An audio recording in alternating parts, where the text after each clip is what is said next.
이게 커져가지고 어쩔 수 없이 깨지나 봐. 비율이 엄청 커지잖아 지금.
작아지면은 더 선명해질 것 같고.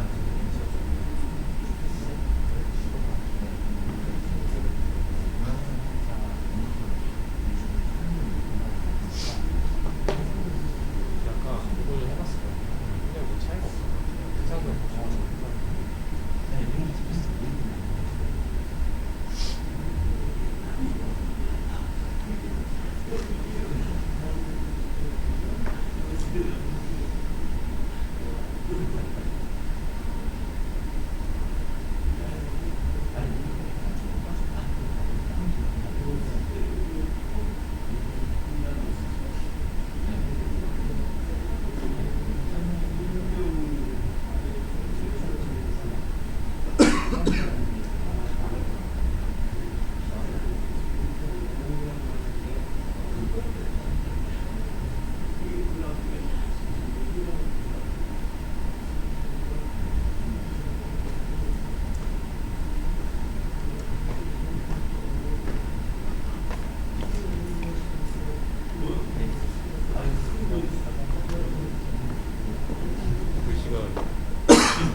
뉴타운이 부산되고 그 후 오랜 뉴타운이 부산되고 주민들의 무관심 속에 오랜 도시 재생이 농락당해 주민들의 무관심 속에 도시 재생이 농락당해 창신동 겨울이면 낙상으로 사망하는 노인분들이 있을 정도로 겨울이면 낙상으로 사망하는 노인분들이 있을 정도로 길은 가파르고 좁고 골목 위험하고 길은 가파르고 80년대 위험하고 지저분한 화장실이 아직 80년대 낡고 지저분한 화장실이 오늘 아직까지도 겹게 가파른 계단을 올라야만 오늘도 힘겹게 가파른 계단을 누더기처럼 너덜너덜해진 지붕의 위태로움과 누더기처럼 창신동의 처참함을 지붕의 위태로움만이 창신동의 처참함을 이러한 열악한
지금 해야 되는데 요즘은 맞추면 하거든요.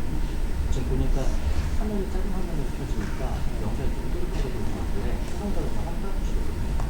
한 번만 하고 많이 마시는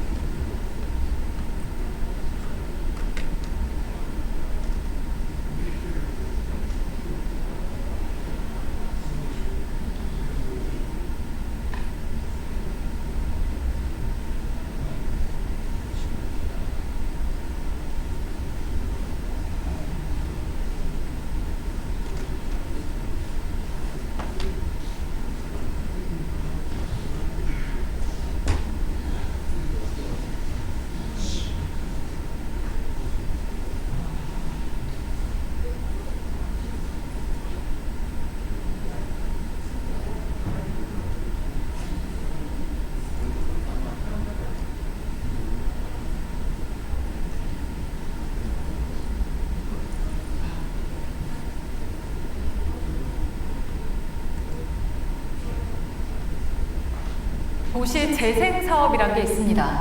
낙후된 지역을 개발하는 대신 보존하면서 동네를 가꾸는 사업인데요. 전국에서 처음으로 이 사업 지역으로 지정이 돼서 200억 원이 투입됐던 창신동에서 최근에 공공 재개발을 하자는 움직임이 나오고 있습니다. 서울시는 안 된다는 입장인데 일부 주민들은 반발하고 있습니다. 1차 카메라 이성화 기자입니다. 절개지 위아래로 집들이 빽빽이 들어서 있습니다. 서울 창신동의 돌산마을인데요. 일제강점기 때 채석장으로 쓰였던 곳인데 해방 이후 채석장 사용이 중단되면서 지금 이렇게 사람들이 들어와 마을을 이루고 살고 있다고 합니다. 마을은 그대로 보존하되 환경을 개선하고 거리를 가꾸자는 겁니다. 전국에서 처음으로 지정돼 시비와 국비 등 200억여 원이 들어갔습니다. 하지만 일부 주민들은 실제 생활 환경이 나아지지 않았다고 말합니다. 이런 도로도 마찬가지지만 곳곳에 계단이 굉장히 많거든요. 그래서 유모차는 끌기 어렵습니다. 근 3년 동안 국공립 어린이집 3군데가 없었다고. 골목길 안으로 좀 들어와 봤습니다. 보다시피 길이 굉장히 좁고요. 옆에 있는 계단은 경사가 굉장히 가파릅니다. 화재가 발생하거나 응급 상황이 발생했을 때 이 차량 진입이 어려워 보입니다. 또 바로 옆에 있는 이 건물은 50년 넘게 이렇게 관리가 되지 않은 채로 방치되고 있다고 합니다.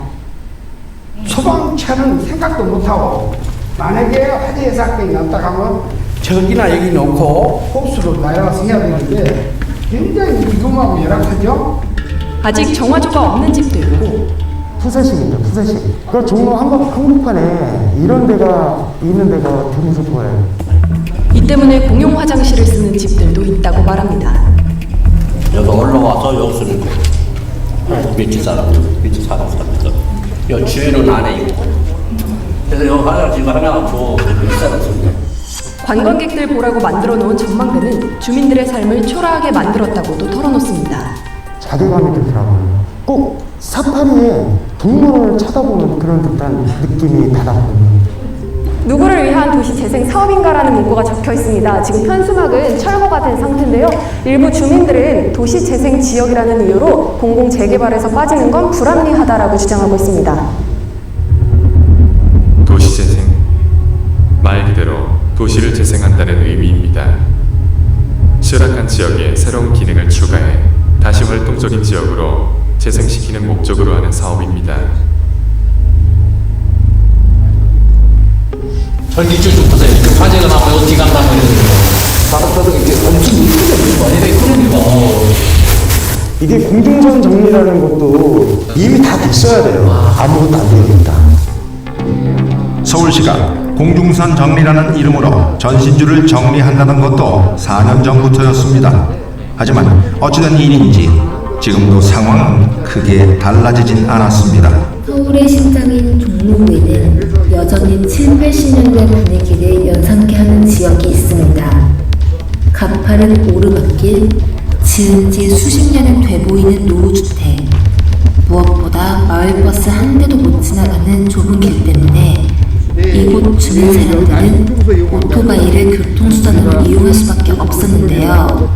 마치 동남아 지역을 연상케 했습니다.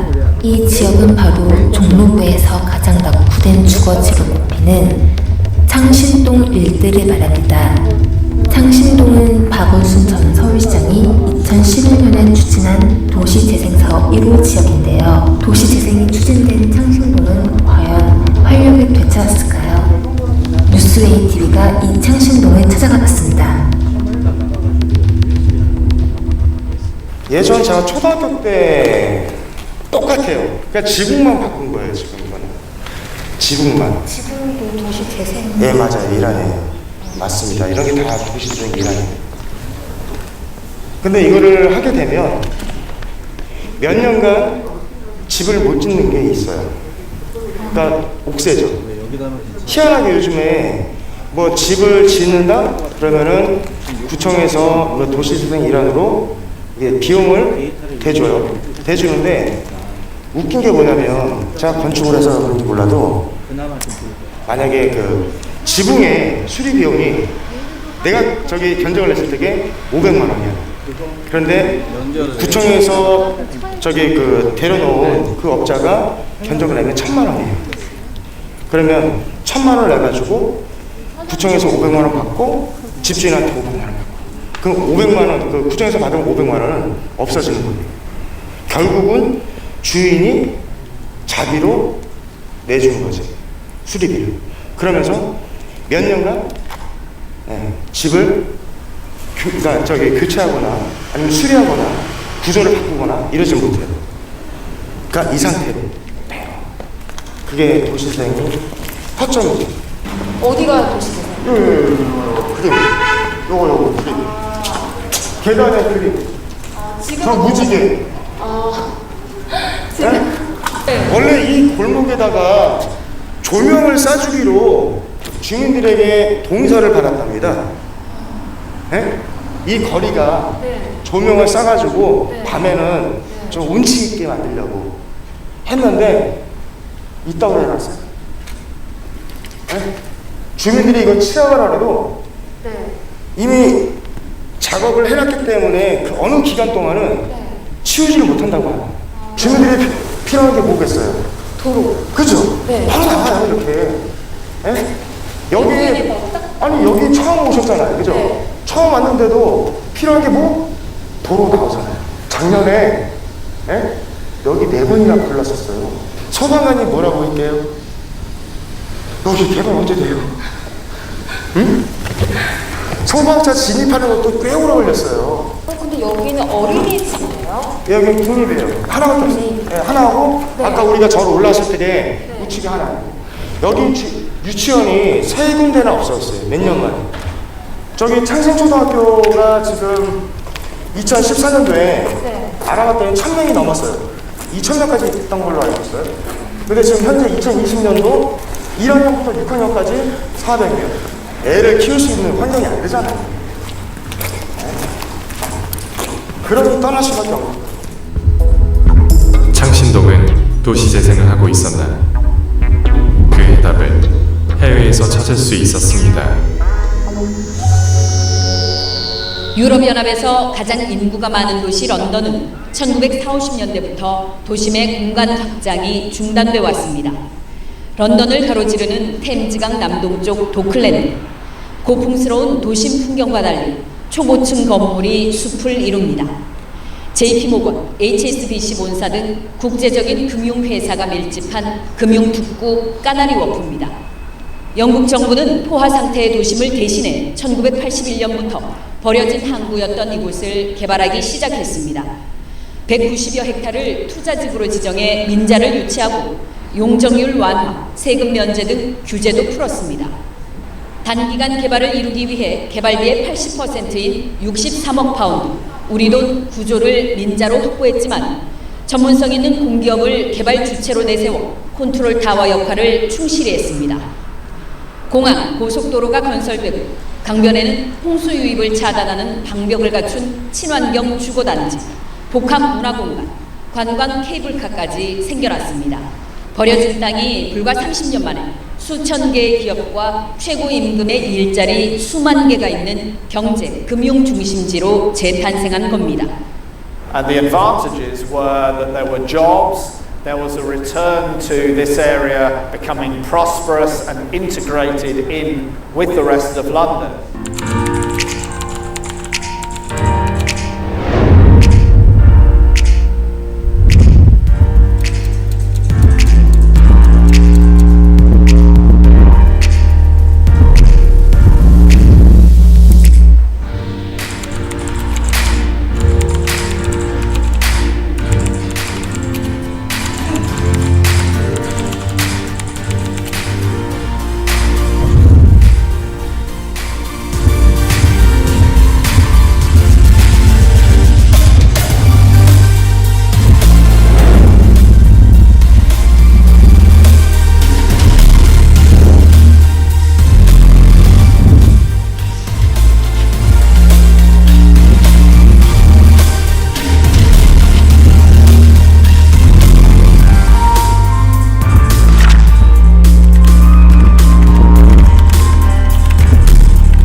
엄청난 쇠. 이제 우리 모두가 알고 있어야 합니다. 이후에는 주민들과 직접 만나는 자리를 갖고 서울형 도시재생의 핵심은 주민이라며 함께 창신승인해 도시재생을 완성시키겠다고 약속했습니다. 주민 참여형으로 시작한 창신승인 도시재생 사업이지만 일각에선 주민 참여가 부족하다는 목소리도 나옵니다. 창신승인 도시재생 사업에 대해서 들어본 적 있으세요? 듣기는 했죠. 요 플래카드도 여기다 붙여놨었고 그러니까 아는데 그거는 아는데 뭘 어떤 식으로 하는 거는 잘 모르죠. 도시 재생 사업에 대해서는 아직 체감은 없어요. 말만 많이 듣고 많이 다니기만 하고 그랬지 뭐 특별히 뭐 재생 사업에서 그것을 했다든지 한다든지 그런 것도 아직도 모르겠고. 주민들의 관심 부족은 수치로도 나타나고 있습니다. 도시재생 사업에 주민 의견을 낼 수 있는 주민협의체는 올해 막 구성됐고 협의체 구성원은 200명이 채 안 됩니다. 창신승인 지역의 주민은 3만 1천여 명, 1%에도 못 미칩니다. 주민 참여형 도시재생이란 이름이 무색할 정도입니다. 100명과 도시재생을 하겠습니까? 아니면 창신승인 3만 명과 도시재생을 하겠습니까? 하고 누누이 항의했습니다. 그러나 돌아온 답은 홍보의 부재 또는 극히 일부의 제한적 홍보뿐이었습니다. 그 결과 가뜩이나 관심이 없는 주민들은 도시재생을 외면하게 되고 결국 소수의 주민협의체만 데리고 전망대라던가 이런 카페는 주민들을 위해서 지어진 게 아니라 전혀 관광객을 그러니까 구경하러 온 거예요. 그냥 동물원 얼마나 낙후됐는가. 내가 사는 데는 아파트에 사는데 이런 데는 처음이거든. 그러니까 딱 봐서 와 이쁘다라고 생각하는 거지. 딱 동대문에서 바깥은 되게 밝아. 근데 여기 저녁만 되면은 여기는 컴컴해요. 북한과 남한이 연상이 돼요. 백남중 박물관, 각종 박물관이 있습니다. 여기 좀만 이제 내려가면 이제 소통공작소라고 있어요. 그 다음에 봉제박물관이 있습니다. 근데 거기를 가면 특화거리라고 합니다. 봉제박물관 그 거리가 특화거리가 뭐예요? 제작, 판매, 홍보가 이루어지는 곳이 특화거리잖아요. 그냥 우리가 왔던 그런 그 골목이에요. 그냥 빌라들 그 골목. 백남중 박물관도 똑같아요. 한 구석편에 있어요. 주민들이 많이 아예 안 가요. 어디 붙어있는지도 몰라요. 저 밑에 소통공작소 뭐를 가르쳐준대? 응? 뭘 가르쳐줄까? 가서 한번 보세요. 몇 사람이 앉아가지고 그냥 이러고 있어요. 응? 이런 도시재생에 그냥 보여주기, 보신주의라고 하죠. 그냥 보여주기식. 도시재생을 하게 되면 공통적인 게 주민이 빠져나가고 슬럼화거든요. 도시재생도 필요할 때가 있어요. 보존가치. 누구나 다, 전국이 다, 전 세계가 다, 이건 보존할 가치가 있을 것 같아. 라고 하는 산토리나, 그리스. 괜찮잖아요. 해변에 아름다운 집들, 빅토리아성, 캐나다의 빅토리아라는 성. 그런 데는 보존할 가치가 있겠죠. 그런 거는 도시재생으로 해서 좀 더 아름답게 꾸밀 수 있는. 그리고 우리나라는 과연 도시재생이 필요한 데가 어디일까? 라고 질문을 할 겁니다. 누구나 다 인정하는 곳, 한옥마을. 한옥마을은 보존 가치가 있습니다. 청학동. 그런데 그런 데는 보존 가치가 있기 때문에 가능합니다. 이 도시재생이 들어왔을 적에 뉴타운 찬성률이 70%였습니다. 주민 대다수가 다 개발을 한다고 생각했어요. 다 끝났거든요. 조합만 만들면 끝나는 부분이었는데 그 당시에 이 박원순 시장이 이런 주민들을 갖다가 좀 달래주기 위해서 이 도시재생 개념을 들고 들어왔던 거예요. 그런데 이 개념 자체가 딱 나왔을 적에 모든 전문가들이 그럽니다. 주민들이 원하는 것을 해주지 않으면 이 도시재생 정책은 실패합니다. 나중에 부동산 대란이 리스크가 발생이 될 수 있습니다. 라고 전문가들이 다 얘기를 해요. 보다시피 걸어왔을 때 되게 힘들었잖아요. 도로가 되게 필요했거든요. 마을버스가 다녀야 되거든요. 그런 줄 알고 공청회를 열어요. 공청회를 열었는데 그때 당시에 재개발 비대위 반대하시는 분들이 와서 그럽니다. 그분들의 생각은 그러겠죠. 도로를 만들어주는 것은 제2의 재개발이다라고 생각을 했던 것 같아요. 그 당시에. 그러니 난리를 쳤겠죠. 그래서 무효가 없어져. 그 공청회가 5개월 후에 그냥 환경미화 수준, 일자리 창출, 마을 가꾸기 등등등만 합니다. 도로는 개념 없어집니다. 그러면 주민들은 뭐라고? 도로를 만들어준다고서 응? 그러면 참여 있을 거예요? 주민들이 다 외면을 합니다. 외면해서 지금까지 이렇게 오게 된 거예요. 지들만의 사업을 영유하면서 4가지 조건이 있습니다. 3가지 조건은 저희가 도시재생 해제 동의서에 나와 있는 인적사항 3가지는 있어요. 그냥 간단한 거예요. 인적사항하고 이걸 해지를 동의합니까? 예, 뭐하고 하는 3가지. 근데 마지막에 4가지가 뭐냐면 4가지 조건 중에 그래? 니네들이 도시재생을 싫어하면은 바꾸려고 하는 거지. 그럼 어떻게 바꿀 것인지 사업계획서를 만들어서 가지고 와. 사업계획서가 한두 푼짜리? 여기 지역을 갖다가 사업계획서를 만들려면은 2014년도에 사업계획서가 5억이 들어갔답니다. 만들어서 갖고 오라는 거예요. 그런데 그것도 갖다 내도 국토부에서는 한 번쯤 생각해 볼게 이런 입장이 스트레스. 그러니까 하지 말라는 뜻이야. 지금 여기 창신동이 1,000억이 들어갔습니다. 서울 전역에는 52개 지역 도시재생 지역이 있어요. 그거를 계산을 해봤더니 한 5조가 넘더라고요. 서울시 예산이 40조입니다. 1년에?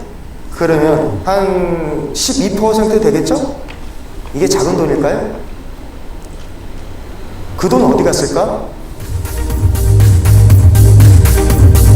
이미 많은 언론에서 보도했듯 창신동의 도시재생을 위해서 서울시에서는 대략 1,000억 원 가까이 되는 예산이 투입됐다고 합니다. 하지만 도시재생 사업의 본질과는 다르게 대다수의 창신동 주민들의 주거환경 개선 및 실생활을 나아지게 개선된 것 전무할 정도로 그저 참담할 뿐입니다. 그렇다면 서울시 예산 1,000억 원은 도대체 어디로 사라진 걸까요? 그 이면에는 아마도 우리가 알지 못하는 무언가가 있지 않을까요? 이른바 도시재생 게이트라는 말이 나올 정도로 합리적인 의심을 하지 않을 수 없습니다. 여러분에게 묻습니다. 과연 누구를 위한 창신동 도시재생일까요? 보다시피 지금 해놓은 게 없잖아요. 지금 마포대교 월드컵 경기장에 대교를 하나 만들죠. 삽을 떴는데 10년 후에도 아직도 완공이 안 됐다고. 그 이유를 봤더니 예산을 티스푼 방식으로 주니 완공이 안 된 거예요. 그거를 만들어야 될 돈이 어디로 갔어? 도시재생 비용으로. 근데 그 돈은 보이지가 않아. 제가 자료를 드린 것처럼 그냥 내가 물 떠다 줄게요. 이것도 비용이야. 그 내용을 보면 이거는 현실성이 없고 서울시에 있는 도시재생과는 필히 없어져야 됩니다.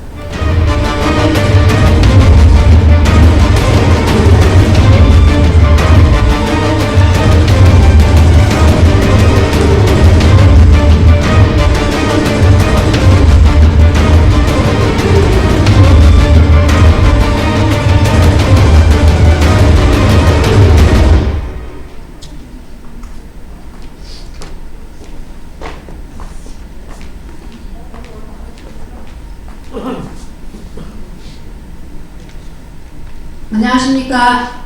구구역 추진위원장 하소연입니다. 지금 6시 10분 정도 시간이 되었는데요. 일단 계속 입장이 계속되고 있는 상황인데 오늘 소유주분들께 설명의 순서를 좀 안내해 드리도록 하겠습니다. 곧 추진 경위를 정리한 간단한 영상 시청 및 전달 말씀을 드리겠습니다. 그 후에 코리아 신탁 설명회가 약 3-40분 정도 진행이 될 예정이고 설명회가 끝나면 신탁 관련 질의응답 시간이 있겠습니다. 설명회가 다 끝난 후에는 소유자분들께 구청 전달 사항과 주민 참여단 등에 대해서 말씀을 드리겠습니다. 핸드폰은 모두 무음이나 진동으로 좀 변경을 해 주시고요. 출입문은 보안과 통제를 위해서 중간에 있는 출입문만 사용을 해주시면 감사하겠습니다. 이제 곧 행사를 시작할 예정이오니 자리 계속 들어오고 계신 분들은 착석을 해주시면 감사하겠습니다.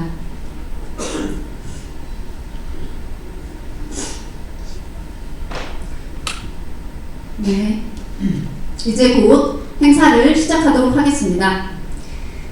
좀 전에 말씀드린 대로 추진 경위를 정리한 동영상을 시청하시겠습니다. 약 5분 정도 되는 동영상이며 그간의 발자취를 볼 수 있는 영상이오니 집중해서 시청 부탁드리겠습니다.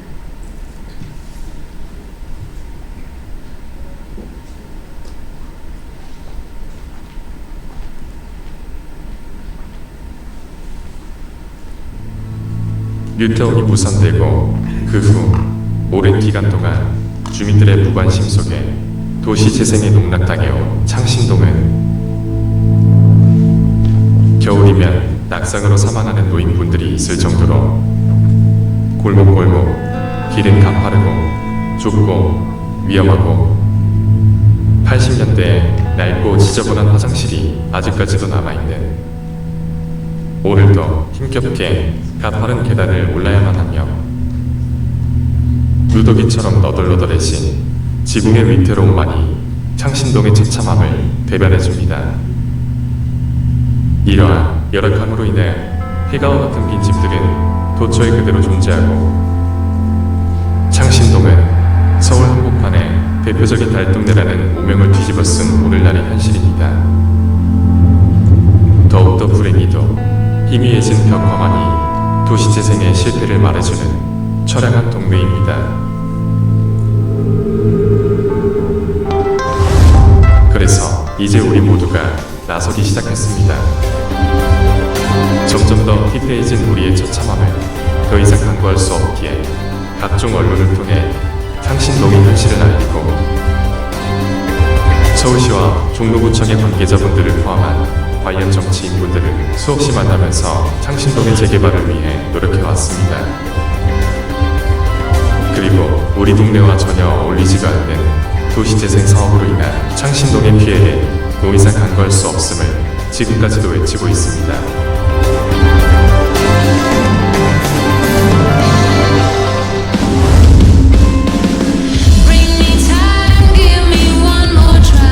뜨거운 여름에도 우리는 우리의 목표를 향해 노력했습니다. 열악한 환경 속에서 자라고 있는 저 아이도 있는 힘껏 노력하고 있습니다. 주민들과 소통할 수 있는 곳이라면 어디에서라도 우리는 끊임없는 외침을 멈추지 않았습니다. 자그마한 사무실에 방문하시는 주민들과 우리는 소통하며 오직 창신동의 재개발만을 위해 달려왔습니다.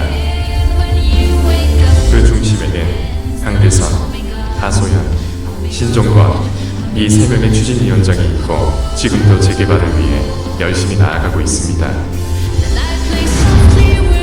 또한 감사하게도 소유자분들의 많은 관심과 지원을 통해서 우리가 함께 같은 곳을 바라보고 있음을 느끼고 있습니다. 9, 10, 12구역으로 나누어 신속통합기획에 선정되기 위한 창신동은 공모마감 일전까지 소유주분들의 동의서를 하나하나 받아가며 세 구역 모두 선정될 수 있도록 최선을 다했습니다.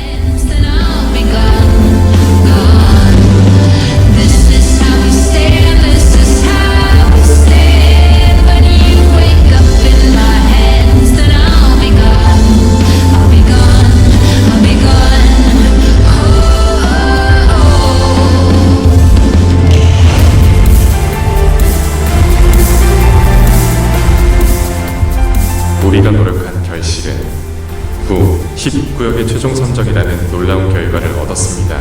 그리고 12구역은 다음 기회에 꼭 선정될 수 있도록 노력할 것입니다.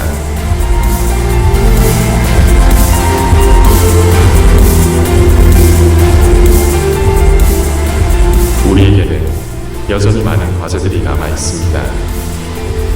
그 중에서도 막대한 혈세를 투입하고도 창신동의 환경 개선에 실패한 도시재생 사업은 이제 멈춰야만 합니다.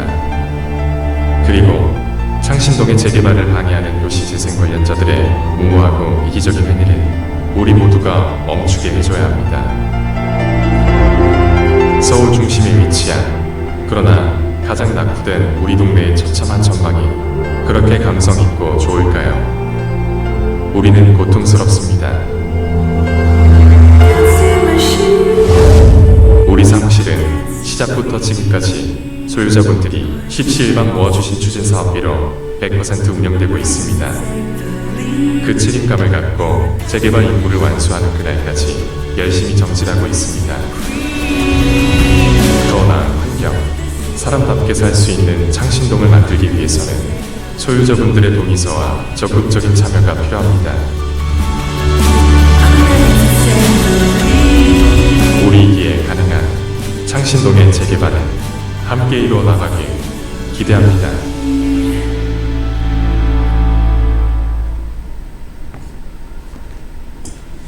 (4년간의) 일들을 영상으로 다시 보니까 참 많은 생각이 듭니다. 창신동 토박이자 19역 추진위원장 강대상입니다. 반갑습니다.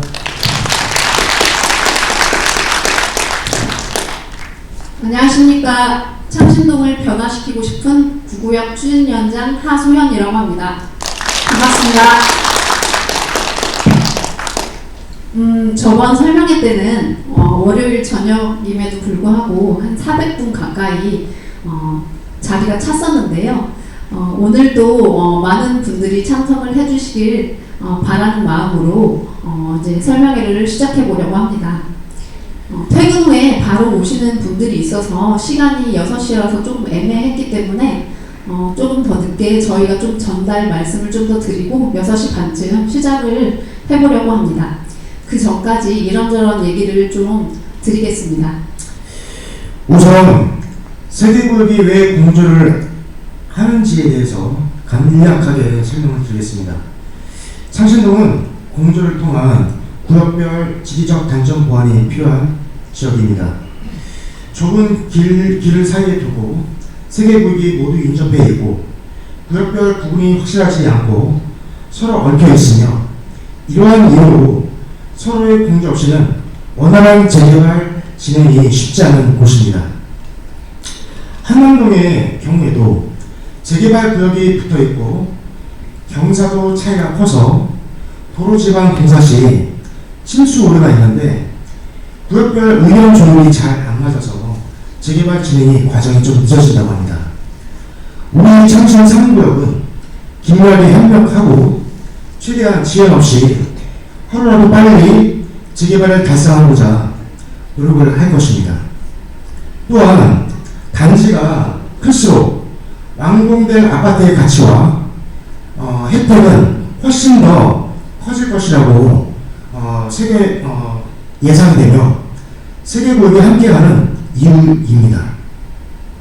네, 19역 강위원장님께서 좋은 말씀 해주셨는데요. 소유자분들께서 궁금해하시는 것 중에 창신동 사업성과 창신동 물건 매도에 관한 얘기를 좀 해보려고 합니다. 강 위원장님, 재개발 과정에서 필요한 자금을 조달할 방법은 물론 얼마든지 있지만 그래도 부득이하게 매도를 해야 되는 분들은 어떤 방법이 있을까요? 재개발 단계별로 언제든지 매도는 가능하나 현재 시점 기준으로 매수를 하실 분은 창신동에 실거 좀 해야 합니다. 혹은 끝까지 가지고 계시다가 2주 철거 후 입주권 상태에는 얼마든지 조건 없이 매도하실 수 있습니다. 장담하건대 동서를 제출하시고 느긋하게 갖고 계시면 단계별로 큰 열매가 되어 돌아올 것이라고 생각합니다. 네, 그리고 창신동 사업성에 대해서 많은 분들이 궁금해 하실 것 같은데요. 창신동 사업성은 대략 어떻게 될까요? 이거는 정비계획 수립 후나 대략 알 수 있겠지만 세계구역이 합친 소유주 수는 대략 3,000여 명입니다.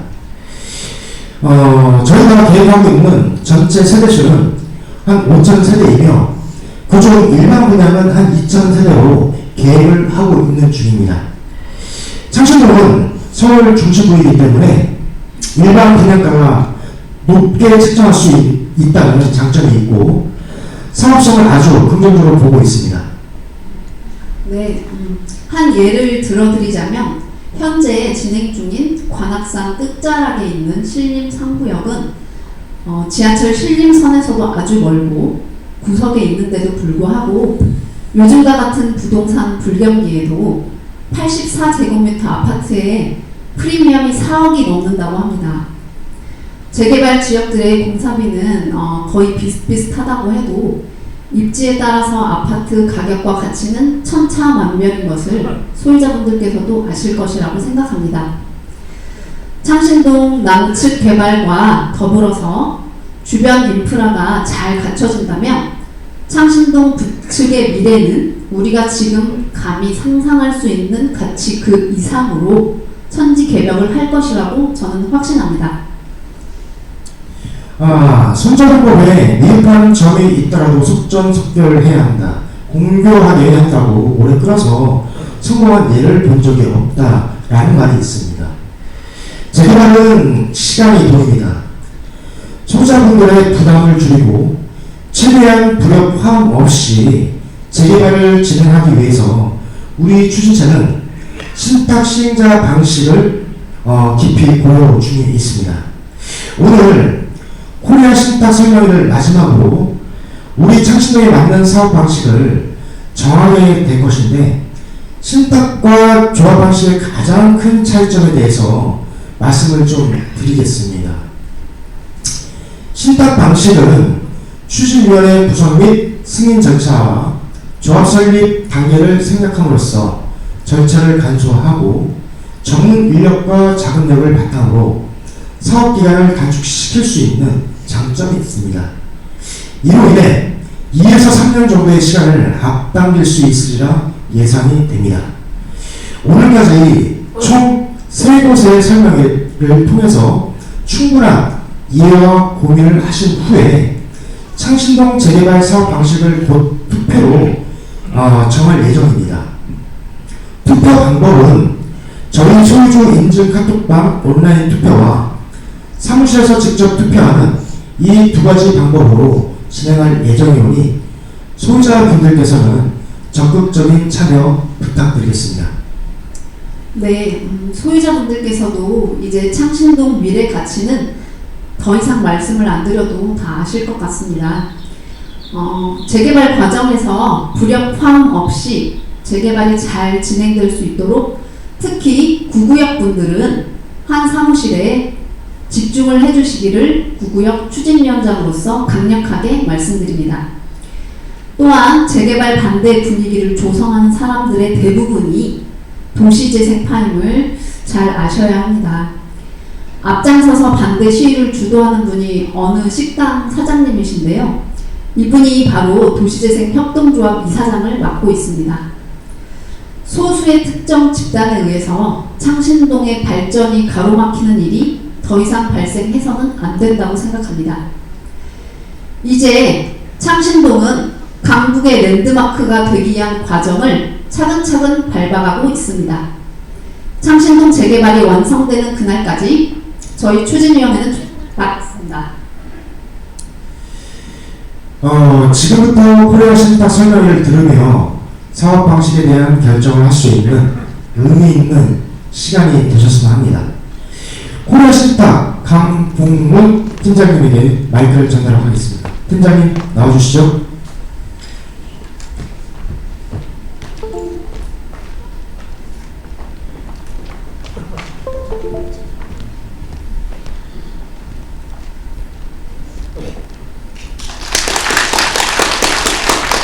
안녕하십니까. 코리아 신탁 강봉문 팀장입니다. 오늘 이렇게 설명회 자리를 마련해 주신 위원장님들과 바쁘신 와중에도 자리를 이렇게 채워주신 소유주분들께 진심으로 감사드리고 또한 지난 우리 창신 9구역, 10구역 두 구역 다 2차 후보지로 선정된 데에 대해 다시 한번 축하의 말씀을 드립니다. 바쁘신 와중에 오셨으니까 바로 설명회를 좀 시작하도록 하겠습니다.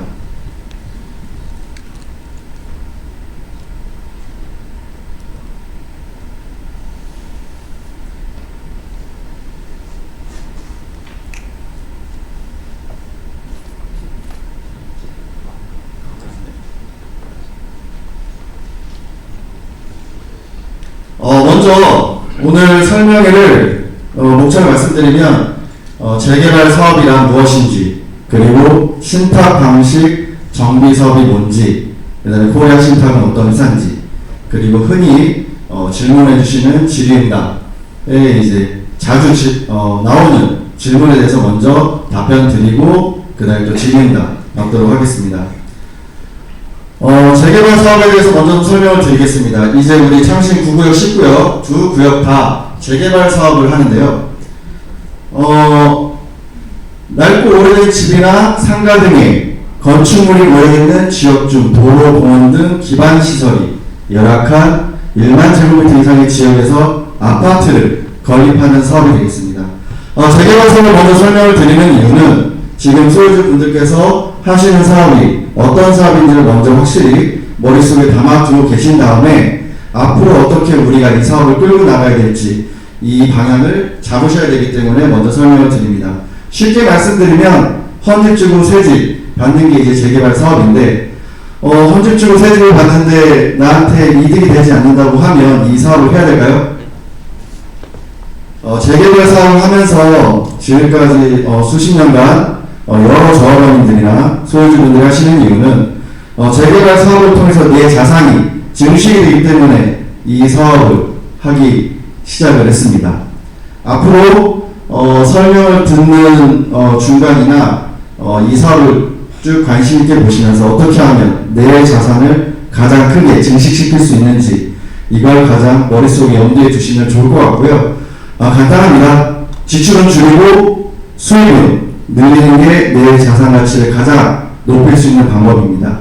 그래서 중간중간 설명 들으실 때 이렇게 하면 내가 우리 사업을 하면서 지출을 줄일 수 있겠구나, 수입은 늘릴 수 있겠구나, 이런 생각을 좀 가지시면서 판단을 해주시면 감사하겠습니다. 지금 보이시는 지도가 아까 사진에서도 많이 보셨지만 지도도상에 한 25년 이상 된 건물들이 다수 밀집 분포되어 있는 우리 9구역, 10구역의 모습입니다. 아주 뻘겋게 되어 있기 때문에 이제 재개발 사업을 할 준비가 지역은 굉장히 잘 되어 있다라는 그런 걸 좀 말씀드리고요. 구역 현장 사진들이고 이 앞에 영상에서도 많이 영상이나 사진을 보셨기 때문에 이 장표는 넘어가도록 하겠습니다. 그렇게 해서 지난번에 2차 후보지로 9구역, 10구역이 다 신속 통합 기획으로 선정이 됐다는 거 다시 한번 축하의 말씀 드리고요. 재개발 사업 하면 이런 설명이나 이렇게 하게 되면 당장 내년이나 내후년에 뭐가 이제 막 일어난다고 좀 오해를 하실 수도 있는데 지금 저희 재개발 사업을 하는 절차를 좀 먼저 말씀을 드리고자 합니다. 크게 한 4개 부분으로 나눌 수가 있는데요. 계획을 수립하는 단계가 있고요. 그 다음에 사업을 시행하는 단계, 그리고 관리 처분하는 단계, 사업을 완료하는 단계입니다. 지금은 저희가 이제 계획을 수립하는 단계입니다.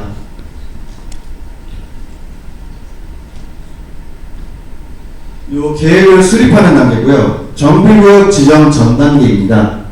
요 단계에서는 앞으로 우리 사업을 하는데 건물을 짓는 데 있어서 어떤 가이드라인이 나오는 그런 단계가 되겠습니다. 이 정비구역 지정이 완료가 되게 되면 그 다음에 사업 시행 단계는 우리가 이 단지 안에 몇 개의 동의 아파트를 넣고 타입을 어떤 타입이 들어가고 그 다음에 커뮤니티 어떻게 들어가고 지하철 어떻게 되고 이런 어떤 건물을 지을지를 결정하는 게 이 사업 시행 단계고요. 그 다음이 이제 건물을 짓는 걸 어느 정도 정해놨으면 계산기를 두르기는 시간입니다. 수입이 어느 정도 나오고 지출이 어느 정도 나오니까 분담금이 어느 정도 나오면서 이 사업을 이끌어 가겠다라는 단계고요. 그 이후에 2주 착공하고 공사하고 이렇게 진행이 되겠습니다. 앞으로도 가야 할 길들이 쭉 있는데요. 지금 신설 통합기획 선정이 됐기 때문에 굉장히 어떻게 보면은 좋은 기회를 잡으셨고요. 이 앞으로 가야 할 길이 많기 때문에 지금 탄력을 어떤 그 좋은 기운을 받으셨을 때 탄력을 받기 위해서는 여기 계신 소유주분들 또 이 자리에 안 계신 소유주분들도 이 사업에 많이 동참하시고 그 다음에 동의를 하시고 이렇게 해서 좀 더 빨리 진행될 수 있는 그런 것들을 좀 주변 분들에게도 많이 알려주시고 하면서 가야지 앞으로 가야 할 이 끝에까지 준공 청산까지 굉장히 빨리 진행이 될 수가 있습니다.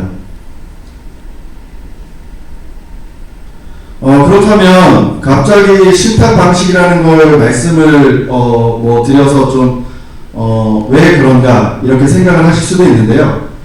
재개발 사업이 지금 몇십 년 전서부터 쭉 진행이 됐습니다. 원래 도시재개발법부터 시작을 해가지고 하다가 재건축은 뭐 집합건물의 소유 및 관리에 관한 법률 뭐 이렇게 따로 있다가 2003년도에 이 재개발 재건축을 체계화하기 위해서 도시 및 주거환경 정비법을 만들었습니다. 2003년도에 만들어서 쭉 진행을 하는데 그럼에도 불구하고 여러 가지 절차상이나 또 실질적으로 사업을 끌고 가다 보니 다양한 문제들이 발생을 해서 2016년도에 도정법 및 신탁법을 개정하면서까지 신탁 방식이라는 걸 정비사업에 적용하게 되었습니다. 신탁 방식을 정비사업에 적용한 큰 이유는 가장 큰 게 이제 조합과 시공사의 문제들이 상당히 컸습니다. 물론 시공사와 같이 가야 할 동반자고 잘 협업을 해서 끝까지 가야 되는 겁니다. 저희가 지금 보여드리는 거는 조합하고 시공사가 싸워야 된다는 말씀을 드리는 게 아니라요. 첨예한 부분들이 있다 보니 그런 첨예한 부분들이 문제가 불거지고 그러면서 이 돌이킬 수 없는 그런 지경까지 이제 좀 안 좋은 모습을 보이는 부분들이 있다 보니 이런 것들 때문에 또 다른 대안으로 신탁 방식이라는 게 나왔다는 걸 좀 말씀드리고요. 시공사 좋은 시공사를 뽑으시고 이제 하게 되면 시공사도 기본적으로 이제 민간 기업이다 보니까 손해보고 장사를 할 수는 없습니다. 적정 이윤을 갖고서 공사를 해야 되는 거고요. 그거는 누구나 다 마찬가지로 알고 계실 거고요. 또 싼 게 비지떡이라고 적정 공사비가 주어져야 내가 사는 집을 잘 지을 거고 집값을 올릴 수 있을 것이고 그런데 공사비 관련해서 참 협상들을 많이 합니다. 처음에 제시했던 공사비 추후에 뭐 공사비 인상 요인들이 이런저런 것들이 있다라고 해서 공사비도 많이 올리고 그런 것들이 뭐 비일비재하다 보니 그러면 조합하고 시공사하고 관계에서 이런 부분들을 좀 중간에서 누가 조절을 좀 잘 해줬으면 좋겠다. 적정 수준에서 서로 이해할 수 있는 부분으로 좀 해줬으면 좋겠다. 라는 부분들이 좀 있었고요. 지금까지도 그렇지만 계속 예전부터도 공사비에 대한 어떤 그 협상 지원으로 시공사도 교체되고 이런 부분들이 많이 있었습니다. 두 번째는 분양가고요. 분양가 문제가 대두가 된 거는 거의 리먼 사태 터졌을 다음부터였던 것 같아요. 그전에는 시공사들이 이제 분양을 할 때 일반 분양가를 보통 한 6개월에서 한 11개월 정도 하는 걸로 분양가를 책정을 했습니다. 근데 리먼이 터지면서 이 분양이 워낙 안 되다 보니까 검토하는 기준을 일반 분양을 1개월에서 한 3개월에 다 팔 수 있는 분양 가격으로 검토를 해요. 그 얘기는 똑같은 현장에서 똑같은 현장에서 더 빨리 분양을 할 수 있는 분양가를 책정한다는 것은 분양가를 낮춘다는 얘기입니다. 일반 분양가를. 그러다 보니 조합하고 시공사하고 분양가 가지고도 협의가 굉장히 오랫동안 지연이 됩니다. 최근에 둔촌조합 같은 데도 뭐 여러 가지 요인들이 있었지만 이 분양 시기라든지 분양 가격 이로 인해서 굉장히 오랜 시간 협의하고 지지부진하다 결국은 보도상으로 보면 뭐 세대당 한 1억 2천 정도 추가 분담금이 나온다는 이런 게 지금 둔촌조합이 한 조합원 수가 한 5,000명 정도 되시거든요. 곱하기 5,000에 1.2억 하면 대충 금액이 나오실 겁니다. 이런 것들, 이런 문제들을 조기에 좀 해결을 하기 위해 신탁 방식이라는 게 나왔고요. 그러면서 신탁 방식에 대해 좀 더 대두가 됐고, 작년에 8월 16일 정부 대책에서도 투명성, 안정성, 그다음에 전문성을 갖춘 신탁사가 좀 더 활발히 이 재개발, 재건축 사업에 참여할 수 있는 그런 정부 대책 안에서도 소개를 하는 그런 내용이 있었습니다. 두 번째로는 물론 대다수의 모든 조합들이 참 잘 운영이 되고 있지만 여전히 조합의 비리 문제는 그대로 남아있는 경우들이 많이 있습니다. 이게 비리만 있으면 그 비리만 있어도 뭐 문제가 되겠지만 결국은 고스란히 이게 소유주분들에게 추가 분담금이라든지 어떤 피해가 가는 부분이 있기 때문에, 그러면 이를 좀 보완할 수 있는 방법이 뭐가 있을까라는 거로 해서 신탁 방식이 나오게 됐고요. 저희 신탁사들, 여러 신탁사들이 있는데 다 금융감독원의 규제를 받고 있습니다. 그래서 도정법이라든지 이런 법도 저희가 다 준수를 해야 되고요. 거기에 더불어서 금감원의 제재를 받기 때문에 어떤 문제가 발생하게 되면 저희 회사 자체가 어려움을 겪을 수도 있기 때문에 투명하고 안정적으로 사업을 끌고 나가야 되는 그런 소명을 갖고 있습니다. 재개발, 재건축 하면 이제 현장에 가서 얘기를 들어보면 어느 세월에 내가 입주할 수 있겠냐 이런 말씀들을 많이 하세요. 예, 그간 오래 걸렸던 사업들이 많거든요. 좀 예를 들어보면 장미동이 뉴타운 이 절반이 해제가 되고 절반은 사업을 진행을 했습니다. 예전에 이제 뉴타운이었거든요. 거기서 장이 5구역하고 장이 4구역을 대표적으로 말씀드리면 2008년부터 진행을 했는데 장이 4는 19년도에 준공 입주를 했고요. 장이 5구역은 장이 4구역은 지금 공사를 계속하고 있습니다. 한 20년 정도 시간이 걸렸거든요. 이 이유가 뭐냐면 이 뉴타운 지역들이 보다 보면 초반부에 추진이들이 여러 추진이들이 난립을 하면서 서로 이제 어떻게 보면 구역 내에서 이 갈등들이 많이 조정이 되고요. 이 초반부에 갈등이 있었던 것들이 끝날 때까지 쭉 갑니다. 그래서 집행부가 계속 교체가 되고, 그러면서 또 여러 가지 갈등이 유발되고, 이런 것들이 시간이 계속 늘어지면서 결국은 사업이 빨리 끝났어야 되는데 한 20년 정도까지, 근데 거의 대부분의 규모가 있는 1000세대 이상의 규모가 있는 현장들을 보면 보통 한 20년 정도 서울에 있는 현장들이 이런 식으로 보통 걸리기는 합니다. 뭐 가락시장이나 둔촌중은 사실은 더 걸리기는 했고요.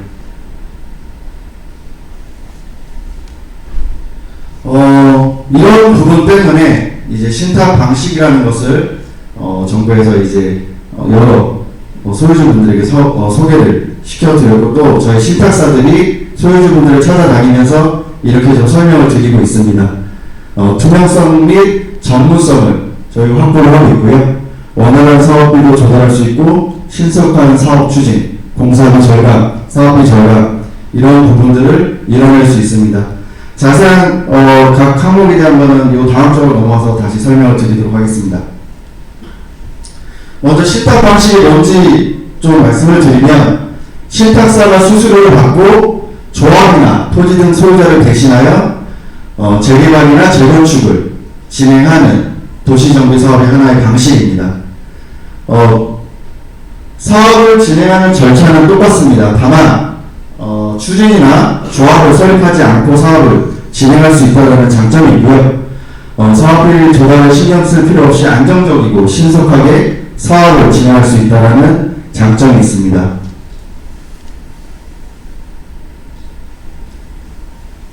조합 방식 같은 경우에는 추진이 구성부터 해서 조합 설립 인가까지 이 앞단에서 시간을 좀 많이 버리는 경우가 허다합니다. 인근의 뭐 동대문이라든지 이런 부분들도 보면 조합 설립 인가까지 가는데 10년 이상 걸린 현장들이 부지기수입니다. 그 앞단에서부터도 사업이 지연되는 경우가 많고요.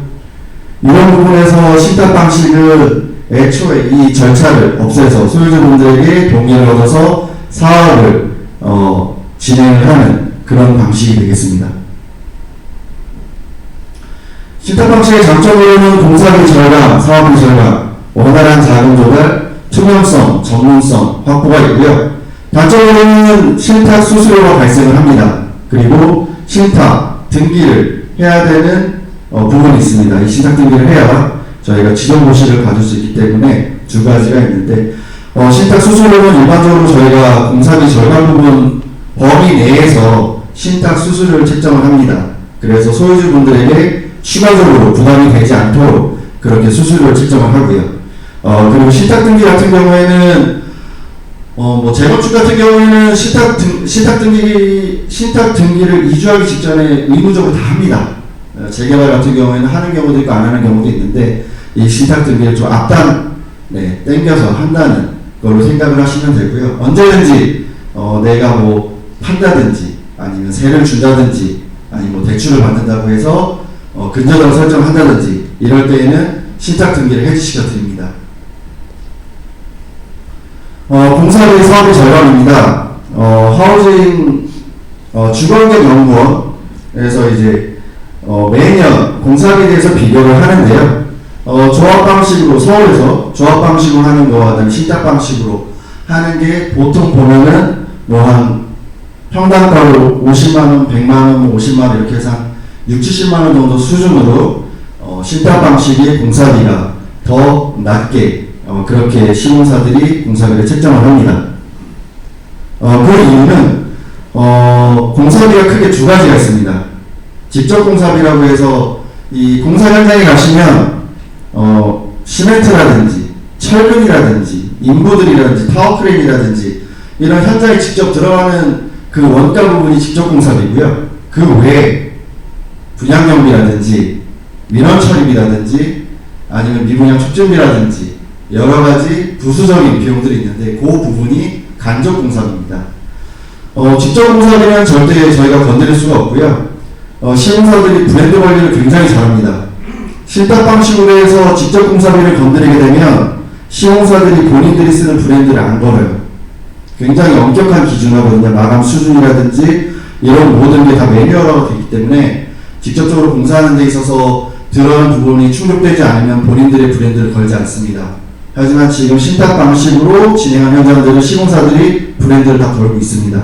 그 얘기는 직접 공사비는 건들지 않고 있고요. 간접 공사비 부분은 이 분양경비라든지 금융비용, 리스크비용 이런 부분들이 절감이 되는 게 어떤 식으로 절감이 되냐면 시공사에서는 분양경비가 어떻게 보면 매뉴얼화가 되어 있습니다. 도공사비의 몇 프로 해서 분양이 잘 됐을 때는 남는 게 시공사 이익 그 범위 안에서 다 쓰는 그런 표준화된 좀 여유있는 부분들이 있고요. 그 외에 리스크 비용 이런 것들도 사용을 하지 않는다고 하면 이제 이익으로 다 귀속이 되는 겁니다. 근데 이 부분들이 직발주로 가게 되면 분양을 했는데 분양 경비가 줄어들었습니다. 그럼 그 이익이 누구한테 갈까요? 소유주분들한테 가는 겁니다. 아까 말씀드렸죠? 지출을 줄이고 수익을 늘려야 된다고요. 지출을 줄이는 겁니다. 그 다음에 이런 리스크 비용 이런 것들 또한 이제 뭐 시공사에서는 이제 무이자 사업비라고 해서 많이 얘기들을 하세요. 이제 무이자로 드린다고요. 근데 본인들 금고에 돈이 없습니다. 조달해서 이 조달한 비용으로 대여금을 다 드리는 거거든요. 그래서 사업성을 검토할 때 무이자 사업비라고는 하지만 간접 공사비의 금융비용, 조달 비용을 다 잡아놓습니다. 이런 부분들이 있다 보니까 이런 부분들을 절감을 해서 그래서 공사는 제대로 할 수 있지만 도급 단가는 낮추는 그게 신탁 방식이 되겠습니다. 이 부분이 상당히 규모가 크면 클수록 현장이 굉장히 큰 부분으로 작용을 합니다. 원활한 자금 조달입니다. 물론 서울시에서 시공사 선정 시기를 좀 앞으로 당긴다라고 계속 얘기를 하고 계셔서 앞으로 좀 당겨질 전망을 하고 있지만 현재 기준으로 보게 되면 어찌됐건 간에 시공사를 결론적으로 선정하기 전에 우리 각 재개발, 재건축, 뭐 조합이 됐든 아니면 소유주분들이 계시는 추진위가 됐든 이런 부분에서 자금을 조달해서 사용을 할 수가 없습니다. 하지만 신탁 방식으로 진행을 하게 되면 시행자 지정고시를 받는 순간부터 저희가 합법적으로 사업비를 조달을 해드리기 때문에 이 부분에서 사업을 앞단에서부터 원활하게 끌고 갈 수 있는 이런 장점이 있습니다.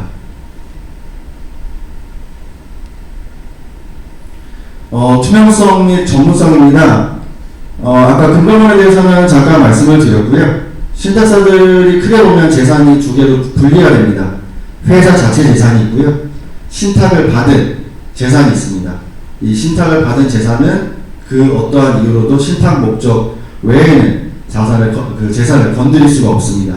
그래서 안정적으로 그 재산이 보호된다는 것을 말씀드리고요. 저희 포리아 신탁 같은 경우에는 도시재생사업 부분에 총 5개 팀이 있습니다. 전 직원은 아니지만 그래도 한 절반 이상의 직원들이 삼성, 현대, 대우 건설사에서 예전에 재개발, 재건축 이런 일들을 저 또한 마찬가지고요. 그 일을 하다가 지금 신탁사에서 이 신탁 방식의 정비사업 일을 하고 있습니다. 총 26명이 저희가 지금 근무를 하고 있고요. 좀 더 코리아 신탁을 좀 더 자세히 설명을 드리면 사원수가 한 220명 정도 되고요. 2009년도에 회사가 설립이 됐고 2016년 9월에 저희가 최초로 시행자 방식으로 신탁사 지정고시를 받았습니다. 그 현장이 21년 11월에 처음으로 준공을 받았고요.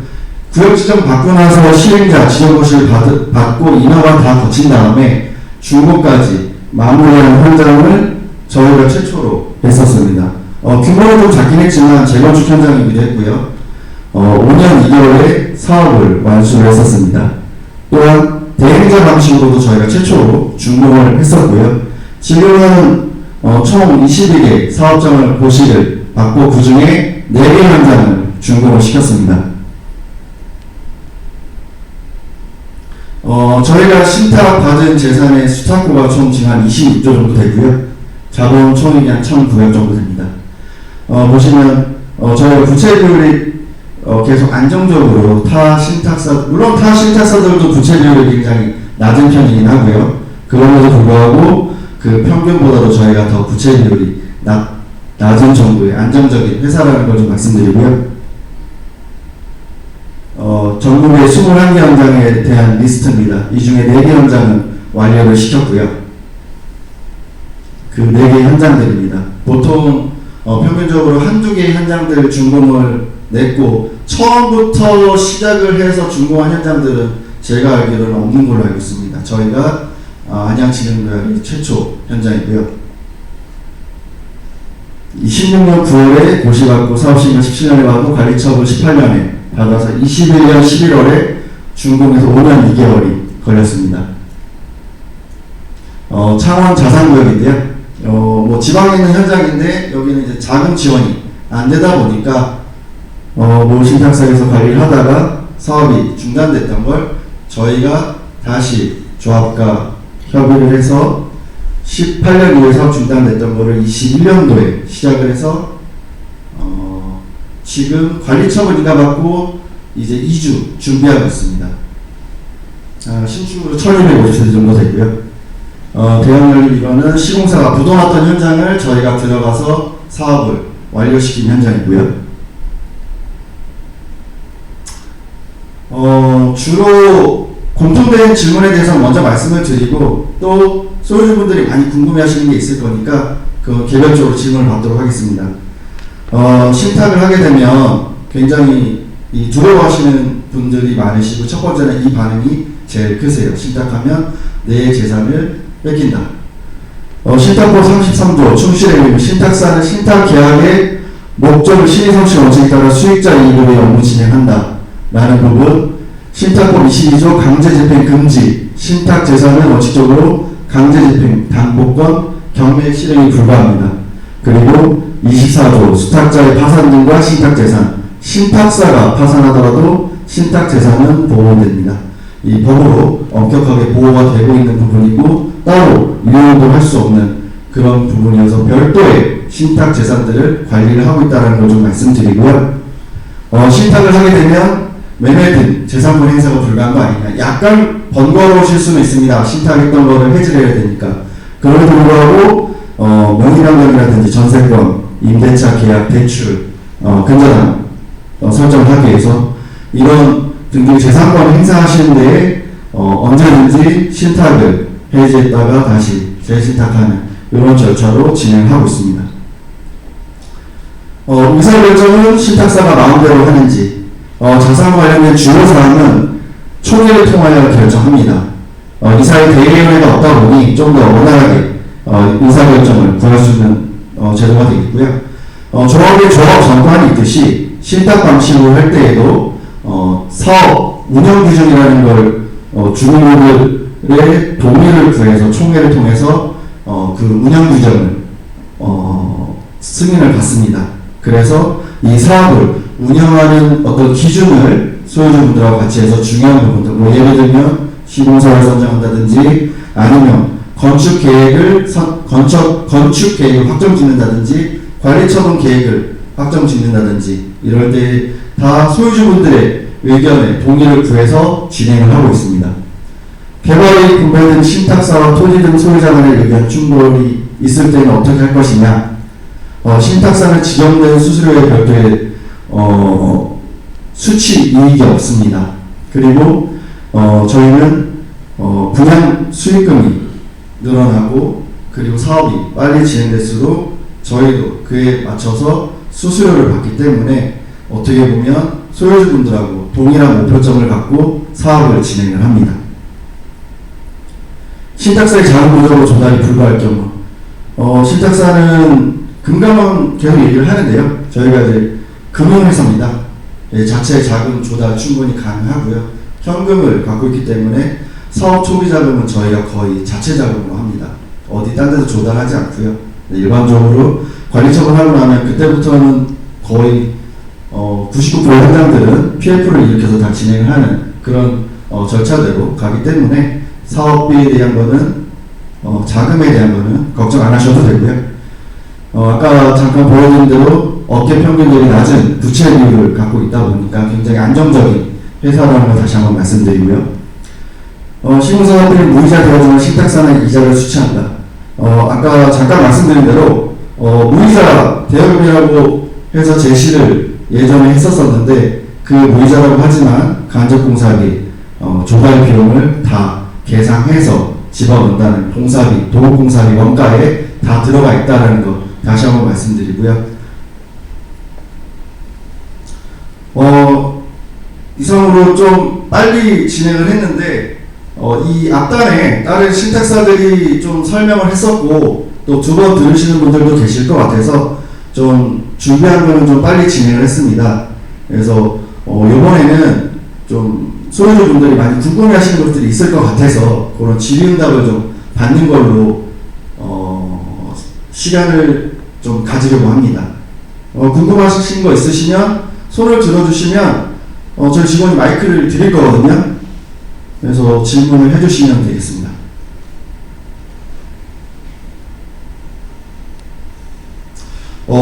지금 궁금해 하시는 것들이 옆에 계신 분들도 다 궁금해 하시는 거예요.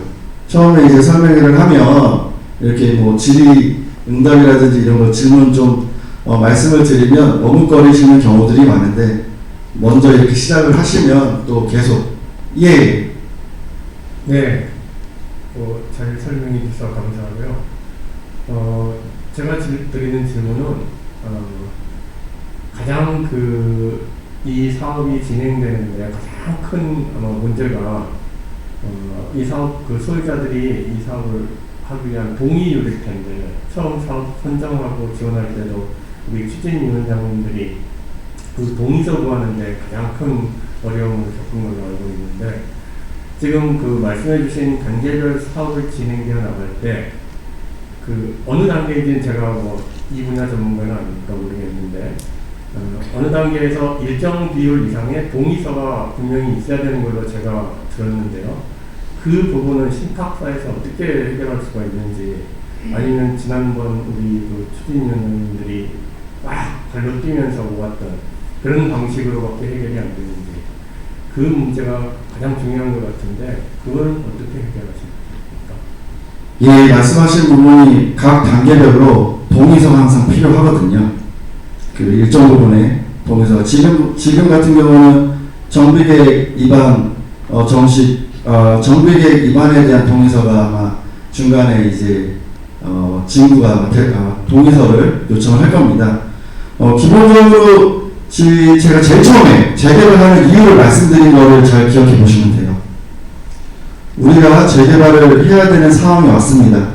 집이 너무 넓고 도로가 넓고 심지어는 소방차도 갈 수 없는, 불이 나면 불도 끌 수 없는 그런 현장, 지금 이 지경까지 왔는데, 동의를 하시고 안 하시고의 문제에서 가장 큰 거는 내가 이 사업을 했을 때 소유주분 입장에서 내 재산의 증식이, 자산의 증식이 되냐 안 되냐, 이 부분이 가장 궁금해 하시고, 그리고 그러면서 동의를 할지 말지를 결정하시는 거거든요.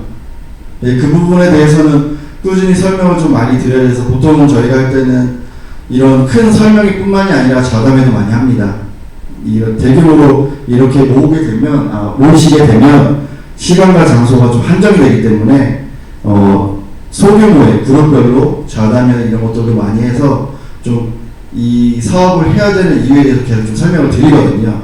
궁극적으로 내가 이 사업을 해서 이득이 난다고 하면 안 할 이유가 없습니다. 그래서 그걸로 설명들을 많이 드리면서 진행을 하고 있습니다. 제가 필요성이라든가 재개발의 필요성이라든가 이런 부분은 충분히 이해를 하고 있고, 아마 여기 와 계신 소유자분들도, 여기 최소한 와 계신 분들은 아마 이해하고 있을 거라고 생각이 되는데, 제가 드린 질문의 요지는 사실은 구체적인 방법론에 관한 질문이었거든요. 그 필요성은 다 인식을 하지만 예전같이 동의서를 구하려고 우리가 할 때 그럼 추진위원장님들이 이렇게 진짜 발로 뛰고 전화해서 모았던 것처럼 그냥 단순한 그런 방식으로도 신탁사에서 하는지, 아니면은 어떤 다른 좀 방법이 있어서 훨씬 그 효율적으로 그런 것들을 이렇게 동의를 구하고 만들 수 있는지, 그 방법론을 좀 물어본 건데, 조금 원리적으로 필요한 것을 설득하겠다라는 원론적인 답변을 주시는 것 같아서요. 좀 예를 들면은 지난번에 추진위원장님들이 처음 우리 첫 번째 신청에서 떨어졌는데, 첫 번째 신청할 때 동의율이 좀 부족해서 어떤 단체를 좀 고용을 해서 좀 적극적으로 소유자들한테 직접 전화도 하고 설득을 하면서 동의서를 좀 더 받은 그런 일들을 하셨거든요. 제가 드리는 질문은 바로 그런 부분입니다. 그런 특별한 어떤 노력을 해서 제가 보기에는 아마 그게 제일 큰 스텝인 것 같은데, 이 공사를 진행하기가. 그게 되고 나면 아무래도 그 다음 스텝은 훨씬 더 순조롭게 진행될 것 같은데, 그 부분에서 신탁사에서 만약에 신탁을 하신다면 어떤 그런 방법을 동원해서 효율적으로 하실 수 있는지, 그걸 질문드린 거거든요. 어떻게 보면 좀 말씀드리면, 아까 자담회나 이런 거 말씀드렸다시피 직접적으로 소유주분들하고 어찌됐건 소통이 돼야 되거든요. 근데 그 소통이 되는 것들이 꾸준히 그러니까 여기 계신 분들은 이제 다들 이해가 좀 높으시고 그래서 이제 있다고 이해를 하고, 근데 안 오신 분들 같은 경우에는 찾아가야 되는 거거든요. 그분들을 찾아가고, 또 그분들이 혼자만의 생각만 갖고 계신 게 아니라 주변 분들이 비슷한 생각 갖고 계신 분들이 또 많이, 보통은 많이 그렇게 이제 생각을 공유를 하세요. 그래서 그런 분들을 말씀드린 자담이나 이런 것들이 그렇게 모이신 분들에게 찾아가서 설명을 계속 지속적으로 해드리고, 이 사업을 해야 되는 이유에 대해서 얘기를 드리면서 동의를 구하는 방법이 가장 효과적이고 빠른 방법입니다.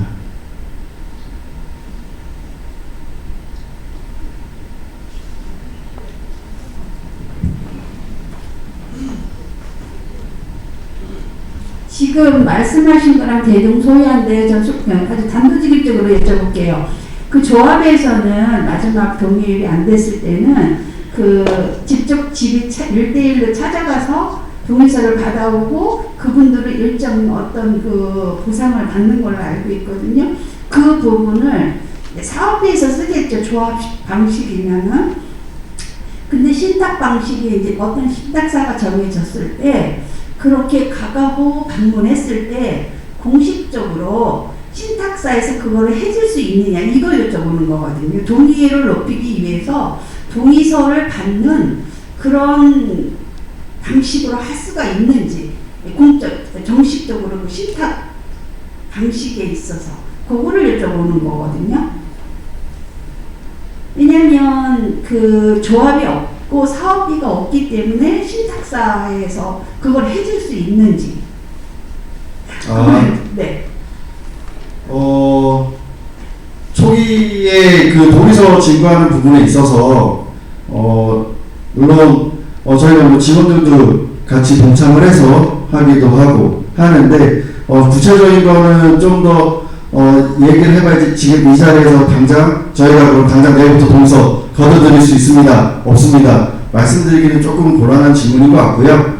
가능한 방법도 있는데 그런 부분은 좀 협의를 통해서 좀 검토는 해볼 수 있다는 답변을 좀 드리겠습니다.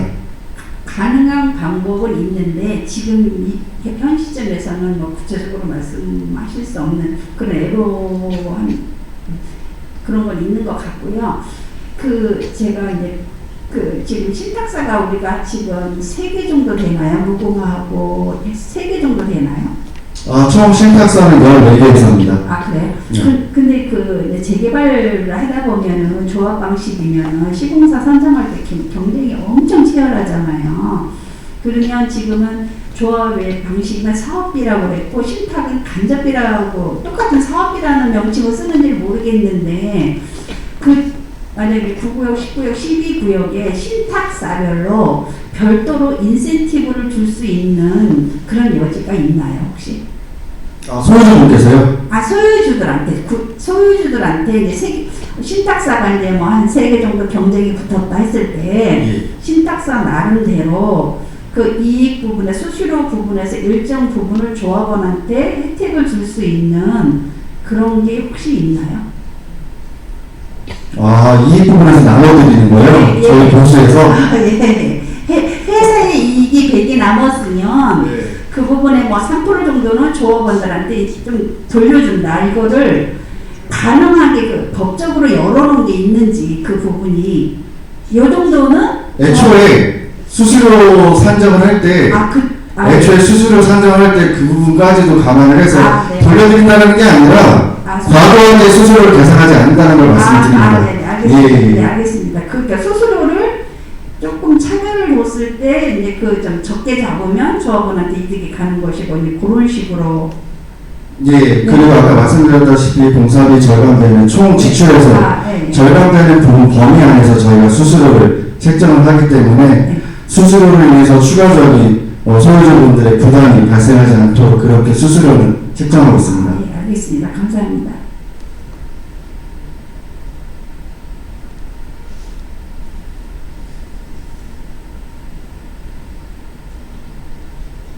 또 궁금하신 거 있으시면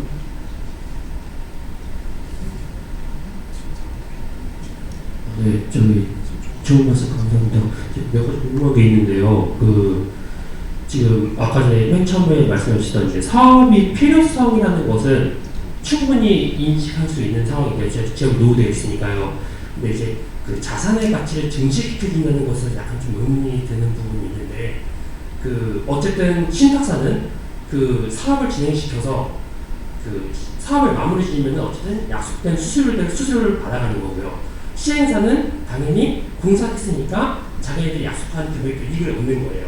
근데 아까 전에 우리 10구역 위원장님께서 3개 쪽을 합쳐가지고 5,000세대 정도가 나오고 계획상으로, 그리고 지금 조합원 소유주 숫자 3,000명 된다고 하셨는데, 그러면서 2,000명은 2,000세대 일반 분양을 말씀해 주셨어요. 근데 임대주택도 의무적으로 지원해야 되잖아요. 네. 그래서 아까 결론적으로 그 지역이 살기 좋아지는 건 맞지만 과연 이것이 진짜로 그 사업성 있는 사업인가에 대한 거는 좀 구체적인 논의가 필요한 것 같아요. 좋으신 말씀이시고요. 과연 이게 사업을 해서 내 자산이 증식이 될 거냐. 제가 간단한 좀 예를 드리면, 동대문에 한 현장이 있었습니다. 2주 한 60%까지 나갔다가 조합 설립 무효가 되면서 사업이 중단이 됐고요. 그랬던 현장이 15년 동안 묵혀있던 현장이었는데, 다시 시공사를 선정하고 사업을 재개하면서 우리 딱지라고 그러죠. 무허가 프리미엄이 7억까지 붙었었습니다. 청량리 인근에. 이 얘기는 무슨 얘기냐면 지금 있는 이 상태로 계속 있었을 때의 내 자산의 가치와 여기에 신축 아파트가 주차도 잘 할 수 있고 그리고 공원도 단지 내 공원도 들어서고 했었을 때 그 자산 가치가 증식이 되겠느냐 안 되겠느냐. 인근의 여러 현장들을 보시면 재개발하는 현장들 자체가 증식이 안 된다고 해서 재개발 사업을 안 하는 현장은 거의 없습니다. 대부분은 조합 내분이라든지 아니면 가고 싶은데 못 가는 거죠. 물론 사업성이 좀 떨어진다라고 할 수도 있어요. 근데 사업성이 떨어지지만 이제 당장 무너져가는 집이 앞에 있는데 그 가치가 새 아파트하고 가치를 비교했을 때 얼마나 차이가 나겠느냐. 아까 위원장님이 들으셨다고 말씀하시길래 예전에 이문 1구역이라는 현장이 있었거든요. 지금 중앙 분양 앞두고 있는데 그 현장이 똑같습니다. 이 외대 앞부분은 굉장히 깔끔해요. 깔끔하게 상가들이 있는데 꼭대기 가면 소방차가 안 올라갑니다. 그런 현장들은 시에서도 순부담금이라고 해서 기부 체납하는 비율의 용어가 하나 있거든요. 굉장히 과도하게 높다 보니까 조합원님들 이익이 굉장히 안 남는 거예요. 그래서 기부 체납 비율을 파격적으로 당시 시장님 현장 방문하고 하면서 낮춰줬습니다. 이 재개발 현장은 어떻게 보면 공익사업이거든요. 이게 단순히 소유주분들의 자산을 증식시키라고 재개발 사업을 하는 거는 아니고, 원래 취지가 이 부분에서 살면서 위험하고 그 다음에 건강에도 좀 해롭고 그러니까 재개발 사업을 하는데, 그럼 할 수 있게끔 시에서 굉장히 도움을 많이 주는 상황이고, 특히나 신속통합기획으로 가는 현장들은 여러 면에서 기반 시설들이나 이런 것들이 좀 체계적으로 갖추도록 시에서 신경을 많이 써서 진행하기 때문에, 물론 지금 설계안이 안 나왔지만 분명히 사업을 진행할 수 있도록 정비 계획안을 마련할 거라고 믿고 있고요. 그런 부분 때문에 1차로 선정됐던 많은 신속통합기획 현장들도 지금 사업을 원활히 진행하고 있는 상황이고요. 초안이 어느 정도 구청에서 나오게 되면 그런 부분들로 해서 계략적으로 소유주분들이 내가 이 사업을 해도 될 것인가 아닌가 이런 판단이 어느 정도 되실 수 있게끔 될 겁니다.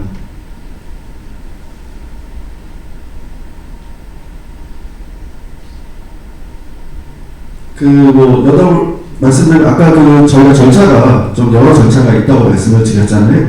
지금은 어떤 형태의 건물을 지을지에 대한 가이드를 세우는 지금 단계고요. 이 단계가 되면 흔히 용적률이라고도 하고 최고 출수라고도 하고 해서 몇 세대의 신축 아파트가 들어설 수 있는 기준이 이제 마련이 되면서 본격적으로 건물을 어떻게 얼마큼의 세대수와 타입이나 이런 것들이 들어가는지 결정이 나게 되는 거거든요. 이 지금 신속통합계획으로 간다는 거는 사업이 되게 사업을 하게끔 시에서도 전폭적으로 지원을 해주겠다는 의지가 담긴 겁니다. 여러 가지 필요성에 의해서 그런 거를 좀 참고로 알아주시면 좋을 것 같고요. 어찌됐건 저도 한 20년 가까이 신입사원 때부터 재개발 재건축 시공사에서 요 일을 했었는데 서울 같은 경우는 재개발 재건축물에서 손해봤다는 현장을 제가 본 적은 없던 것 같아요. 물론 추가 부담을 부담하시고 했던 현장들도 있는데 추후에 다시 얘기할까요? 마이크 드리겠습니다.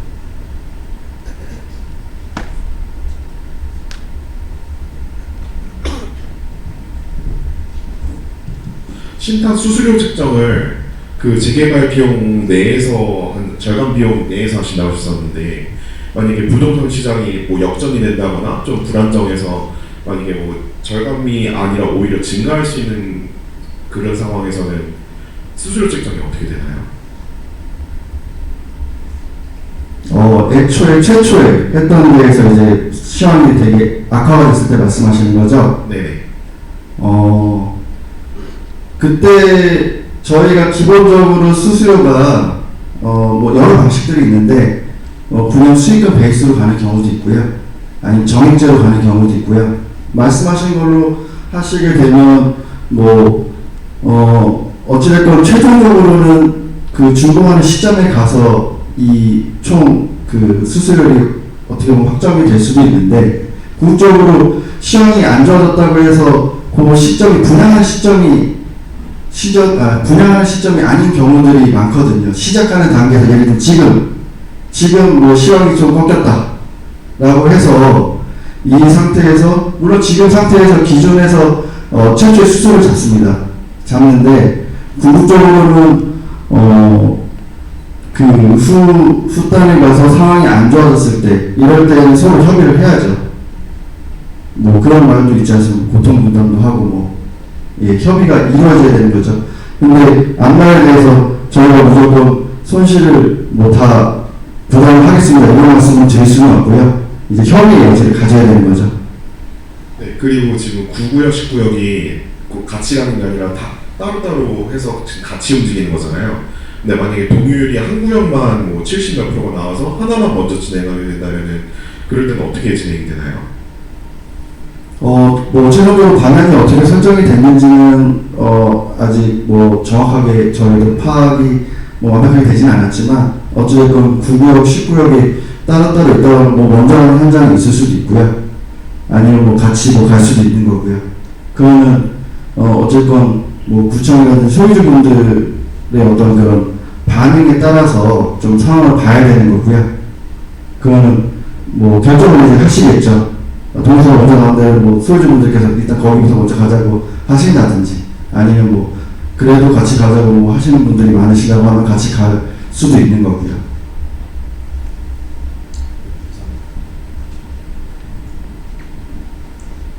반복된 질문일 수도 있는데, 그 아까 동의율이요. 그게 그러면 만약에 저희가 신탁으로 결정을 소유주들이 하게 되면 그 다음부터는 동의서를 우리 조합원들은 이제 부담은 안 가져도 되나요? 그 다음 단계. 네, 그러니까 신탁으로 일단은 결정을 했어요. 우리가 만약에 코리아 신탁으로 그랬을 때는 이제는 그동안은 이제 뭐 독려해서 우리가 막 이렇게 하는 방향이었잖아요. 추진위에서. 근데 이제 그거는 이제 신탁을 했을 경우에는 신탁에서 이제 알아서 동의를 이제 다 이렇게 징구하고 그러나요? 신탁 동의서는 저희가 징구하고요. 네, 저희가 전체적으로 징구하고요. 그 외에 진행하는 거에 대해서는 이제 협의를 좀 해야 되는 거고요. 그 신탁 지정고시 받고 난 다음에 여러 또 총회들이 계속 있을 거거든요. 그런 부분 좀 협의를 좀 해야 되고, 보통 이제 조합 사업회에서 이제 중단을 하는 거고요. 그 부분은. 예.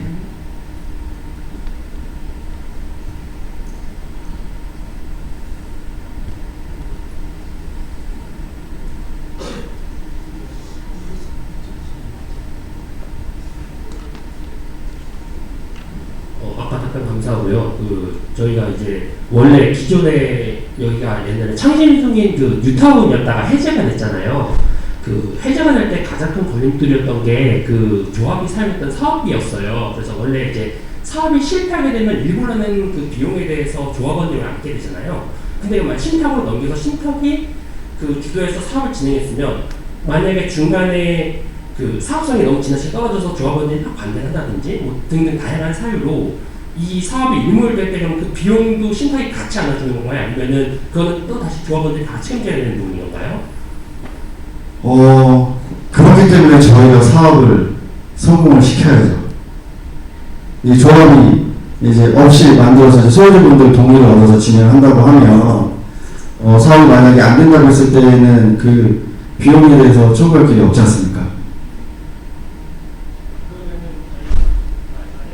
사업이 실패할 경우에는 그러면 그거에 대한 모든 금융 비용을 포함해서 다 신탁이 안되는 게임인 건가요?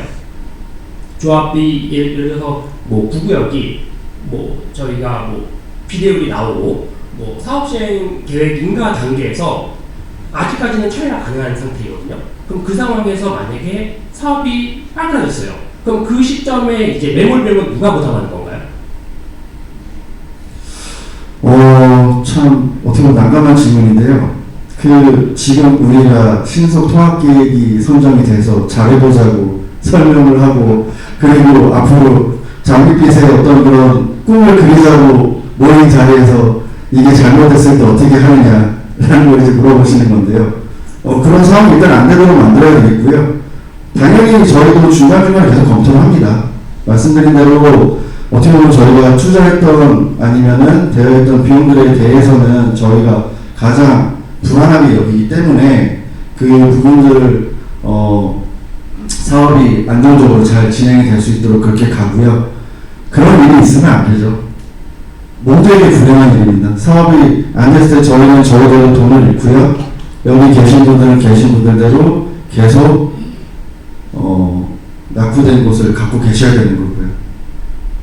그러니까 죄송해요. 자꾸 그러니까 이게 명확했으면 좋겠어요. 그러니까 사실 제 입장에서도 되는 게 가장 좋거든요. 왜냐면은 제가 지금 10년, 20년 가까이 열심히 일해서 이제 집 한 채, 그것도 심지어 은행이랑 나눠서 갖고 있는데 그 집을 가지고 뭔가 재산 가치를 증식시켜서 하는 거잖아요. 그랬는데 지금 이 사업이 진행되는 과정에서 어쨌든 실수로 넘어질 수도 있는 거잖아요. 안 넘어지면 제일 좋고. 그런데 넘어지는 상황이 발생됐을 때 그 위험 부담을 지금 줄이기 위한 것이 마치 신탁인 것처럼 설명을 들었는데 넘어졌을 때는 내가 넘어진 건 실수한 거니까 라고 되는 것인지 그거 정도는 확답할 수 있는 부분인 것 같아요. 그러니까 장밋빛으로 이야기하고 생각하는 게 제일 중요하죠. 일단 기본적으로 저희가 이제 금융회사다 보니까 손실에 대한 보상은 해드리지 못합니다. 저희가 이제 금감원의 규제가 왔기 때문에 손실에 대한 보장을 해드리지 못하고요. 근데 아까 뉴타운 말씀하셨잖아요. 뉴타운에 세제했을 때 그 손실보험이 어떻게 됐죠? 약간 보장했죠? 약간. 법인세 절감 정도 수준이었습니다. 저도 그때 이제 여러 현장들을 봐서 아는데요. 매몰금이라고 해서 대여금이나 이런 부분들을 시용사들이 많이 들어갔던 돈들에 대해서 10분의 1도 보상을 못 받았습니다. 법인세 절감하는 그런 부분들에서 이제 갔었었고요. 잘 안 됐을 때는 모두가 다 이제 피해를 보는 거고요. 그렇게 가지 않기 위해서 잘 해보자고 지금 이제 이렇게 모여서 시작들을 하시는 거고요. 그렇게 좀 이해를 해주시면 좋을 것 같습니다. 네, 감사합니다.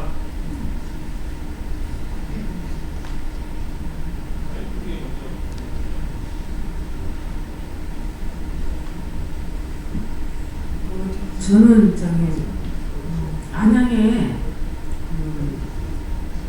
안양에 재개발하는 거를 가지고 있었거든요. 그래서 재개발이 어떻게 진행이 되고 있는지 이런 걸 잘 아는데 그 집을 사가지고 10몇 년이 지나 거의 15년 정도 지나서 이제 추진을 하게 됐고 제가 18년도에 피를 받고 그냥 넘겼어요.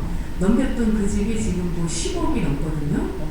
근데 기간이 지금 그래서 저도 지금 깜짝 놀란 게 신탁으로 간다고 해서 여기 저희 강대성 위원장님 비롯해서 수고를 많이 해주셨는데 이거는 신탁으로 간다 그래서 제가 이렇게 노력을 많이 하셨는데 신탁으로 가네 이러면서 대단하신 분들이다 이렇게 생각을 하고 있었거든요.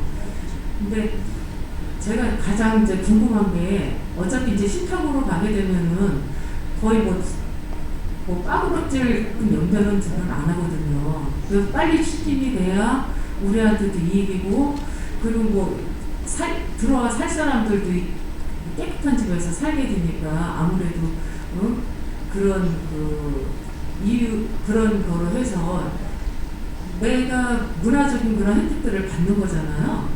그래서 제일 빨리 할 수 있는 방법으로 신탁을 선택한 거에 대해서 저는 많이 이렇게 찬성을 하고요.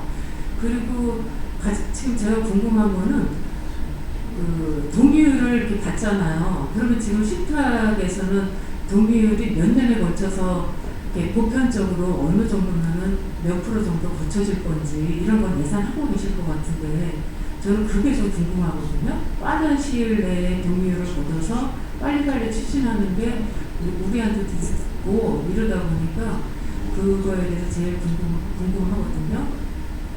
지금 동의율을 걷는데 보통 얼마나 시간이 걸리는지 몇 년이 걸리는지 이게 궁금합니다. 시간을 길게 잡는다고 해서 동의서가 잘 나오는 거 아니고요. 한두 달 안에는 끝내야 사실은 동의서도 잘 거치고 이렇게 되는 거고요. 그러기 위해서는 동의서를 얻기 전에 사전 준비들이 좀 있어야 되고요. 그게 아까 말씀드린 대로 여러 가지 절감이라든지 좀 찾아가서 계속 지금 여기 안 계신 분들, 얘기를 안 듣고 계시는 분들, 귀를 닫고 계신 분들, 그분들에게 전파를 해야 되거든요. 결코 이 사업이 당신들에게 손해가 되는 게 아닙니다. 그래서 그 동의서라는 게 여기 땅 해가지고 그 걷는 기간 이게 중요한 게 아니고요. 이 앞단에서 얼마만큼 준비하느냐에 따라서 그 걷는 기간이 달라집니다. 그래서 그걸 사전에 좀 준비를 많이 해야 된다는 거 좀 말씀드리고요. 그렇게 해서 보통은 한 3, 4개월, 그러니까 1, 2개월 안에 끝내주면 좋은데 그래도 한 3, 4개월 안에는 끝낼 수 있도록 그렇게 준비를 해야죠. 네, 알겠습니다. 감사합니다.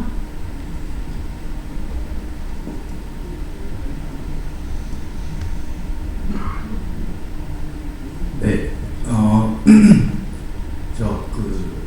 코리아 신탁이 다른 신탁사와 비교해서 저희 그 주민들에게 어떤 베네핏을 주실 수 있는지 제가 봤을 때는 설명을 들어보면 다 비슷하거든요. 자산이나 경험이 많다 이런 부분들은 다 비슷한데 이제 특장점을 좀 알고 싶어요. 저희가 선택해야 되는 이유에 대해서 설명이나 말해주실 수 있는 게 있는지, 그리고 동의율이 지금 그 주민들 분들께서도 저도 그렇지만 공감이 많이 되는데 그런 부분에서 이제 코리아 신탁에서 어떻게 해줄 수 있는지 좀 명확하게 얘기를 좀 해주셨으면 좋겠어요. 일단은 저희 작정은 아까 설명회 중간에 말씀드렸는데요. 시행자 방식으로 구역지원 고시받고 중고까지 사업의 일련의 과정을 다 거쳐서 신탁 방식으로 고시받은 걸 저희가 1호로 했다는 사업 경험이 신탁 방식으로 사업을 완료했다는 경험이 있다는 것을 먼저 말씀을 드리고요. 이 방식으로 마무리 지은 처음부터 시작해서 마무리 지은 회사가 제가 없는 걸로 알고 있습니다. 중간에 사업이 진행이 되는 거를 받아서 이제 앞단을 시작한다든지 아니면 거의 잘 진행이 안 됐던 거를 중간에 이어받아서 했다든지 이렇게 파샬로 했던 경우는 있지만 처음부터 끝까지 완료한 회사는 저희밖에 없는 걸로 알고 있고요. 그래서 그 강점을 좀 말씀드리고, 왜냐하면 제가 처음에 설명드렸다시피 지금은 계획 수립단이기 때문에 중고까지 가야 할 길이 멉니다. 이게 어디 하다가 중단된 현장이 아니고요. 이제 여러분들이 신속통합계획이라는 거를 선정이 되셔서 그래서 이제 사업을 쭉 끌고 나가셔야 되는 거거든요. 그러면 앞으로 모든 단계를 다 거쳐서 가셔야 되는 거예요. 그 일련의 과정들을 경험을 했다라는 거, 그래서 완수를 했다라는 거, 그걸 최대 강점으로 좀 말씀드리고요. 동의서 얘기가 자꾸 많이 나오네요. 동의서 하시나봐요. 네. 동의서 잘 보아야 되는 거고, 저도 계속 말씀드리는데, 이제부터 좀 고민이 좀 더 깊어지는 것 같습니다. 이 지금 소유주분들이 느끼실 정도로 동의서가 진짜 안 나온다, 라고 느끼시는, 근데 앞단에서 위원장님들께서 설명하신 거 들어보니까 여러 가지 이유가 있는 것 같아요. 동의서가 안 나오는 거는 여러 가지 이유가 있는데, 지금 이 자리에서 이렇게 하면 획기적으로 동의서를 받겠습니다라는 방법은 없습니다. 이거는 얘기를 하면 거짓말이고요. 이거는 위원장님이나 저기 소유주분들하고 계속 소통을 해야 되는 거죠. 각 현장마다의 문제점이라기보다는 안고 있는, 내재하고 있는 여러 가지 이유들이 있다 보니까 동의서가 잘 안 거칠 수도 있고, 아니면 뭔가는 좀 안 되는 이런 것들이 있는데, 그 현장마다 다 다르기 때문에 매뉴얼화 되어 있는 건 없습니다. 현장에 맞춰서 다 가는 거지. 그렇게 매뉴얼화가 되어 있다고 하면 대한민국 모든 현장이 다 잘 가겠죠. 그래서 그거는 제가 여러 번 동의서 증거에 대한 건 좀 말씀을 드렸어요. 사실 미리미리 준비해서 자단이라든지 이렇게 해서 좀 계속 찾아가면서 좀 이렇게 설명을 드려서 소통을 계속 만들어야 된다는 거, 그런 것들 말씀을 드렸기 때문에요. 그 정도 선에서 좀 답변을 드리도록 하겠습니다.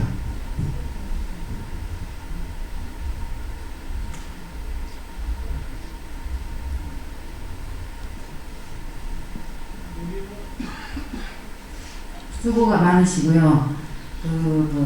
제가 이 동네에서 오래 살았거든요. 근데 다른 게 아니라 동의서가 제일 문제인데, 동의서를 안 주시는 분들 얘기를 들어보면 다른 게 아니라 평수 때가 작은 평수에 거주하시는 분들이 많아요.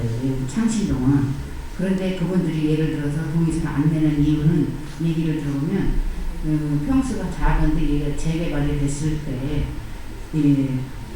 자기가 원하는 평수대로 갈 수는 없잖아요. 평수가 작기 때문에 보상이 안 되니까.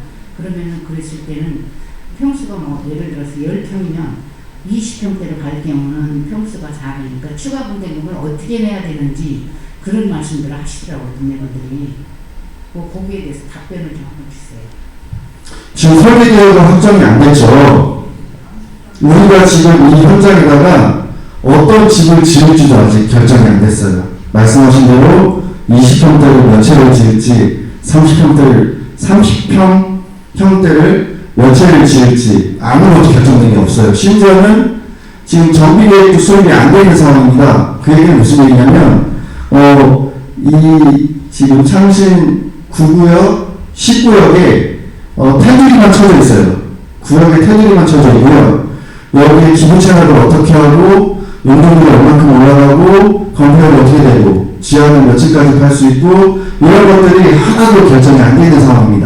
근데 결정이 안 되는데 내가 10평 갖고 있는데 20평 가면 내가 돈을 얼마를 내야 되느냐? 아무도 알 수가 없죠, 지금. 그리고 동의라는 게 한 번 동의하고 끝나는 게 아닙니다. 저희가 이제 계속 설명을 드리는 게 뭐가 있냐면 중요한 의사결정을 하는 단계들이 있어요. 지금은 이 가이드라인을 설정하는 단계이고요. 그리고 우리가 평형대가 어떻게 돼서 몇 동짜리 건물을 안에다 집어넣는 이런 건축 계획을 수립하는 데서도 또 동의를 하셔야 돼요. 그리고 나서 분담금이 어느 정도 책정이 되는지에 대해서도 또 동의를 하셔야 돼요. 그래서 중간에 충분히 소유주분들이 의사결정하실 수 있는 단계가 있습니다. 그래서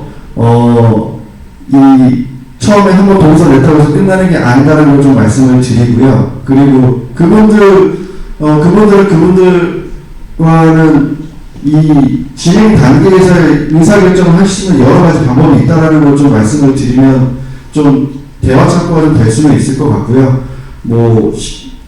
시작하는 단계다 보니까 물론 예전에 잘 안 됐던 그런 것도 있어서 우려를 하시는 것 같은데, 여러 가지 그 리스크나 이런 거를 우려하시는 건 굉장히 좋은 거고요. 그래서 하나씩 짚어봐야 우리가 지출을 줄이고 그렇게 해서 수익을 내 자산 가치를 증식시키는 그런 사업이 될 수 있는 게 맞고요.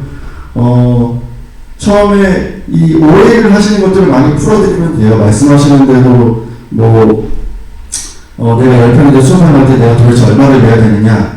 평형이 한 2배가 늘어나잖아요.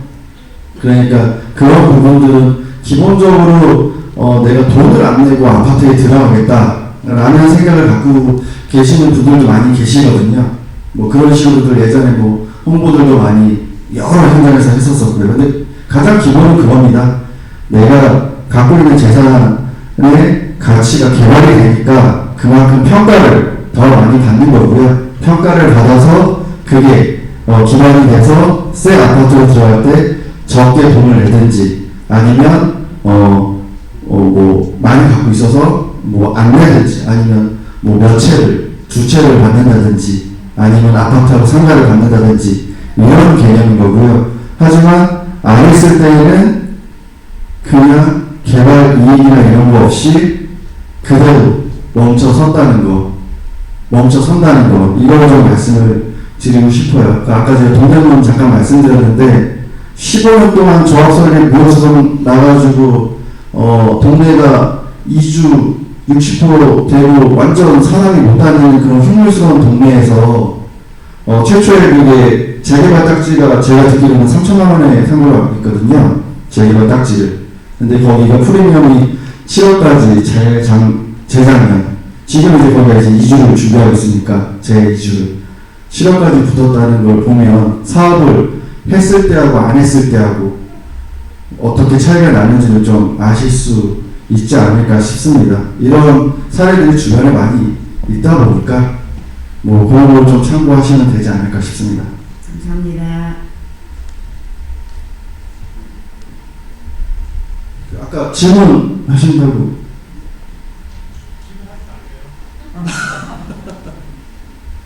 근데 뭐 이게 모두가 다 궁금해하시는 부분들이실 거예요. 이 얘기를 하시는 것들이 뭐 앞에 있는 사람 보타 보려고 하는 것도 아니고 여기 저기 김대리 여기 소유주님한테.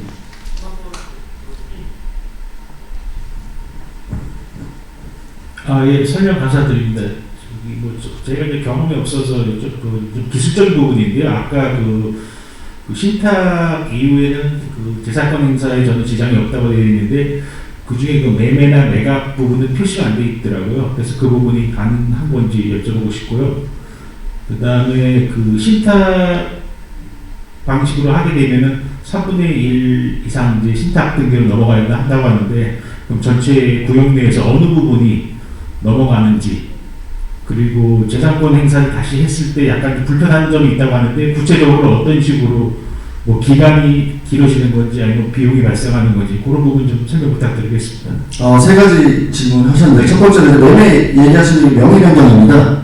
저희가 이제 보통 이제 뭐 예전에 이제 조합원님들이랑 하고 이제 소유주분들이 이제 사업을 진행했을 때에는 이 매매를 보통 수분양할 수 있는 권리에 대해서 명의를 변경한다고 표현을 많이 하거든요. 그래서 그게 이제 매매에 해당하는 거고요. 불편한 점은 어찌됐건 신탁이 중간에 이제 그 전체 그 구역 면적의 3분의 1 이상 신탁 등기를 해야 되고요. 작년에 대통령령이 개정이 돼서 국공유지는 빠집니다. 모세에서. 그래서 사유지 기준으로 해서 3분의 1 이상 신탁을 해야 되는 게 이제 그 신탁 고시를 받는 그 요건입니다. 우리가 그 조합 설립할 때 동의 요건이 있고 면적 요건이 있고 이런 것처럼 플러스 알파로 그 최초의 신탁 고시를 받을 때 이제 그 요건이다 보니까 그게 이제 좀 말씀을 드린 거고요. 불편하다는 거는 신탁을 안 했을 때에는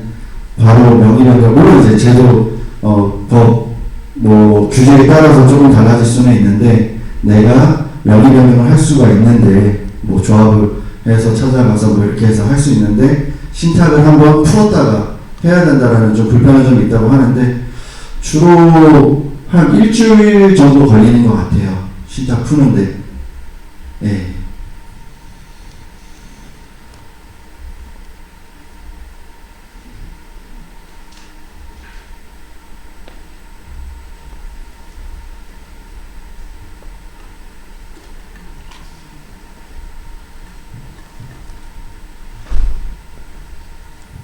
오늘 자리가 굉장히 이제 희망차게 출발을 하시는 그런 자리로 좀 알고 있고요. 물론 여러 가지 걱정도 많으시겠지만 사실 신속 통합기획부에서 선정이 되고 싶었음에도 불구하고 안 된 현장들이 굉장히 많습니다. 그 현장들이 보기에는 우리 창신 9구역, 19구역은 어떻게 보면 좀 부러운 상황인 거고요.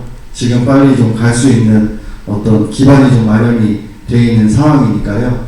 이런 부분들이 다 피부로 바로 와 닿으실 수 있을지는 모르겠지만 뭐 여러 다른 구역의 그 재개발을 오랫동안 하려고 했던 구역들 중에서 신속통합기를 못했던 현장들 같은 경우에는 다음에 언제 또 공모가 나올까 이런 걱정들을 많이들 하고 계시거든요. 그래서 물론 좋은 것도 보고 안 좋은 것도 봐야겠지만 자꾸 좋게 생각하셔서 잘 될 거라고 하셔야 앞으로 갈 길이 험난한 좀 긴 그런 길이 여전히 있는데 잘 풀어 헤쳐나가실 수 있을 거라고 생각을 합니다. 그렇게 긍정적인 에너지들이 많이 모이셔야지 사실 굉장히 큰 사업이거든요. 우리 창신구역, 창신 10구역이 서울의 재개발 현장 중에서 그래도 뭐 예전서부터 했었을 때 상당히 큰 규모의 현장입니다. 그러다 보니까 많은 분들이 좀 힘을 서로 보태셔가지고 모으셔가지고 가면 분명히 그 좋은 결실을 소유주분들이 다 가져가실 수 있을 거라고 생각을 하고요. 그렇게 해서 노후화된 우리 동네를 다시 다시 개발하는, 그래서 삶이 어떻게 보면 좀 편안하고 이런 곳으로 갈 수 있는 그런 길을 좀 가시는 게 좋지 않겠느냐, 좀 조심스럽게 좀 말씀을 좀 드리고요. 그만 해야 되네. 예, 지금까지 뭐 100% 다 충족이 되셨는지 잘 모르겠지만 그래도 성심성의껏 최대한 좀 질의응답을 좀 했고요, 답변을 드렸고요. 언제든지 뭐 궁금하신 게 있으면 뭐 저희 회사로 전화를 주시던 하시면 또 답변 충분히 드릴 수 있으니까요. 예, 이 정도로 마무리하는 걸로 하겠습니다.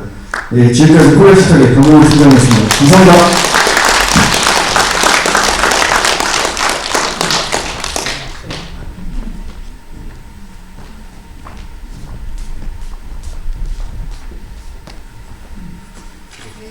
감사합니다. 설명회를 열심히 준비해 주신 코리아시탁 관계자분들께 다시 한번 감사드리고요.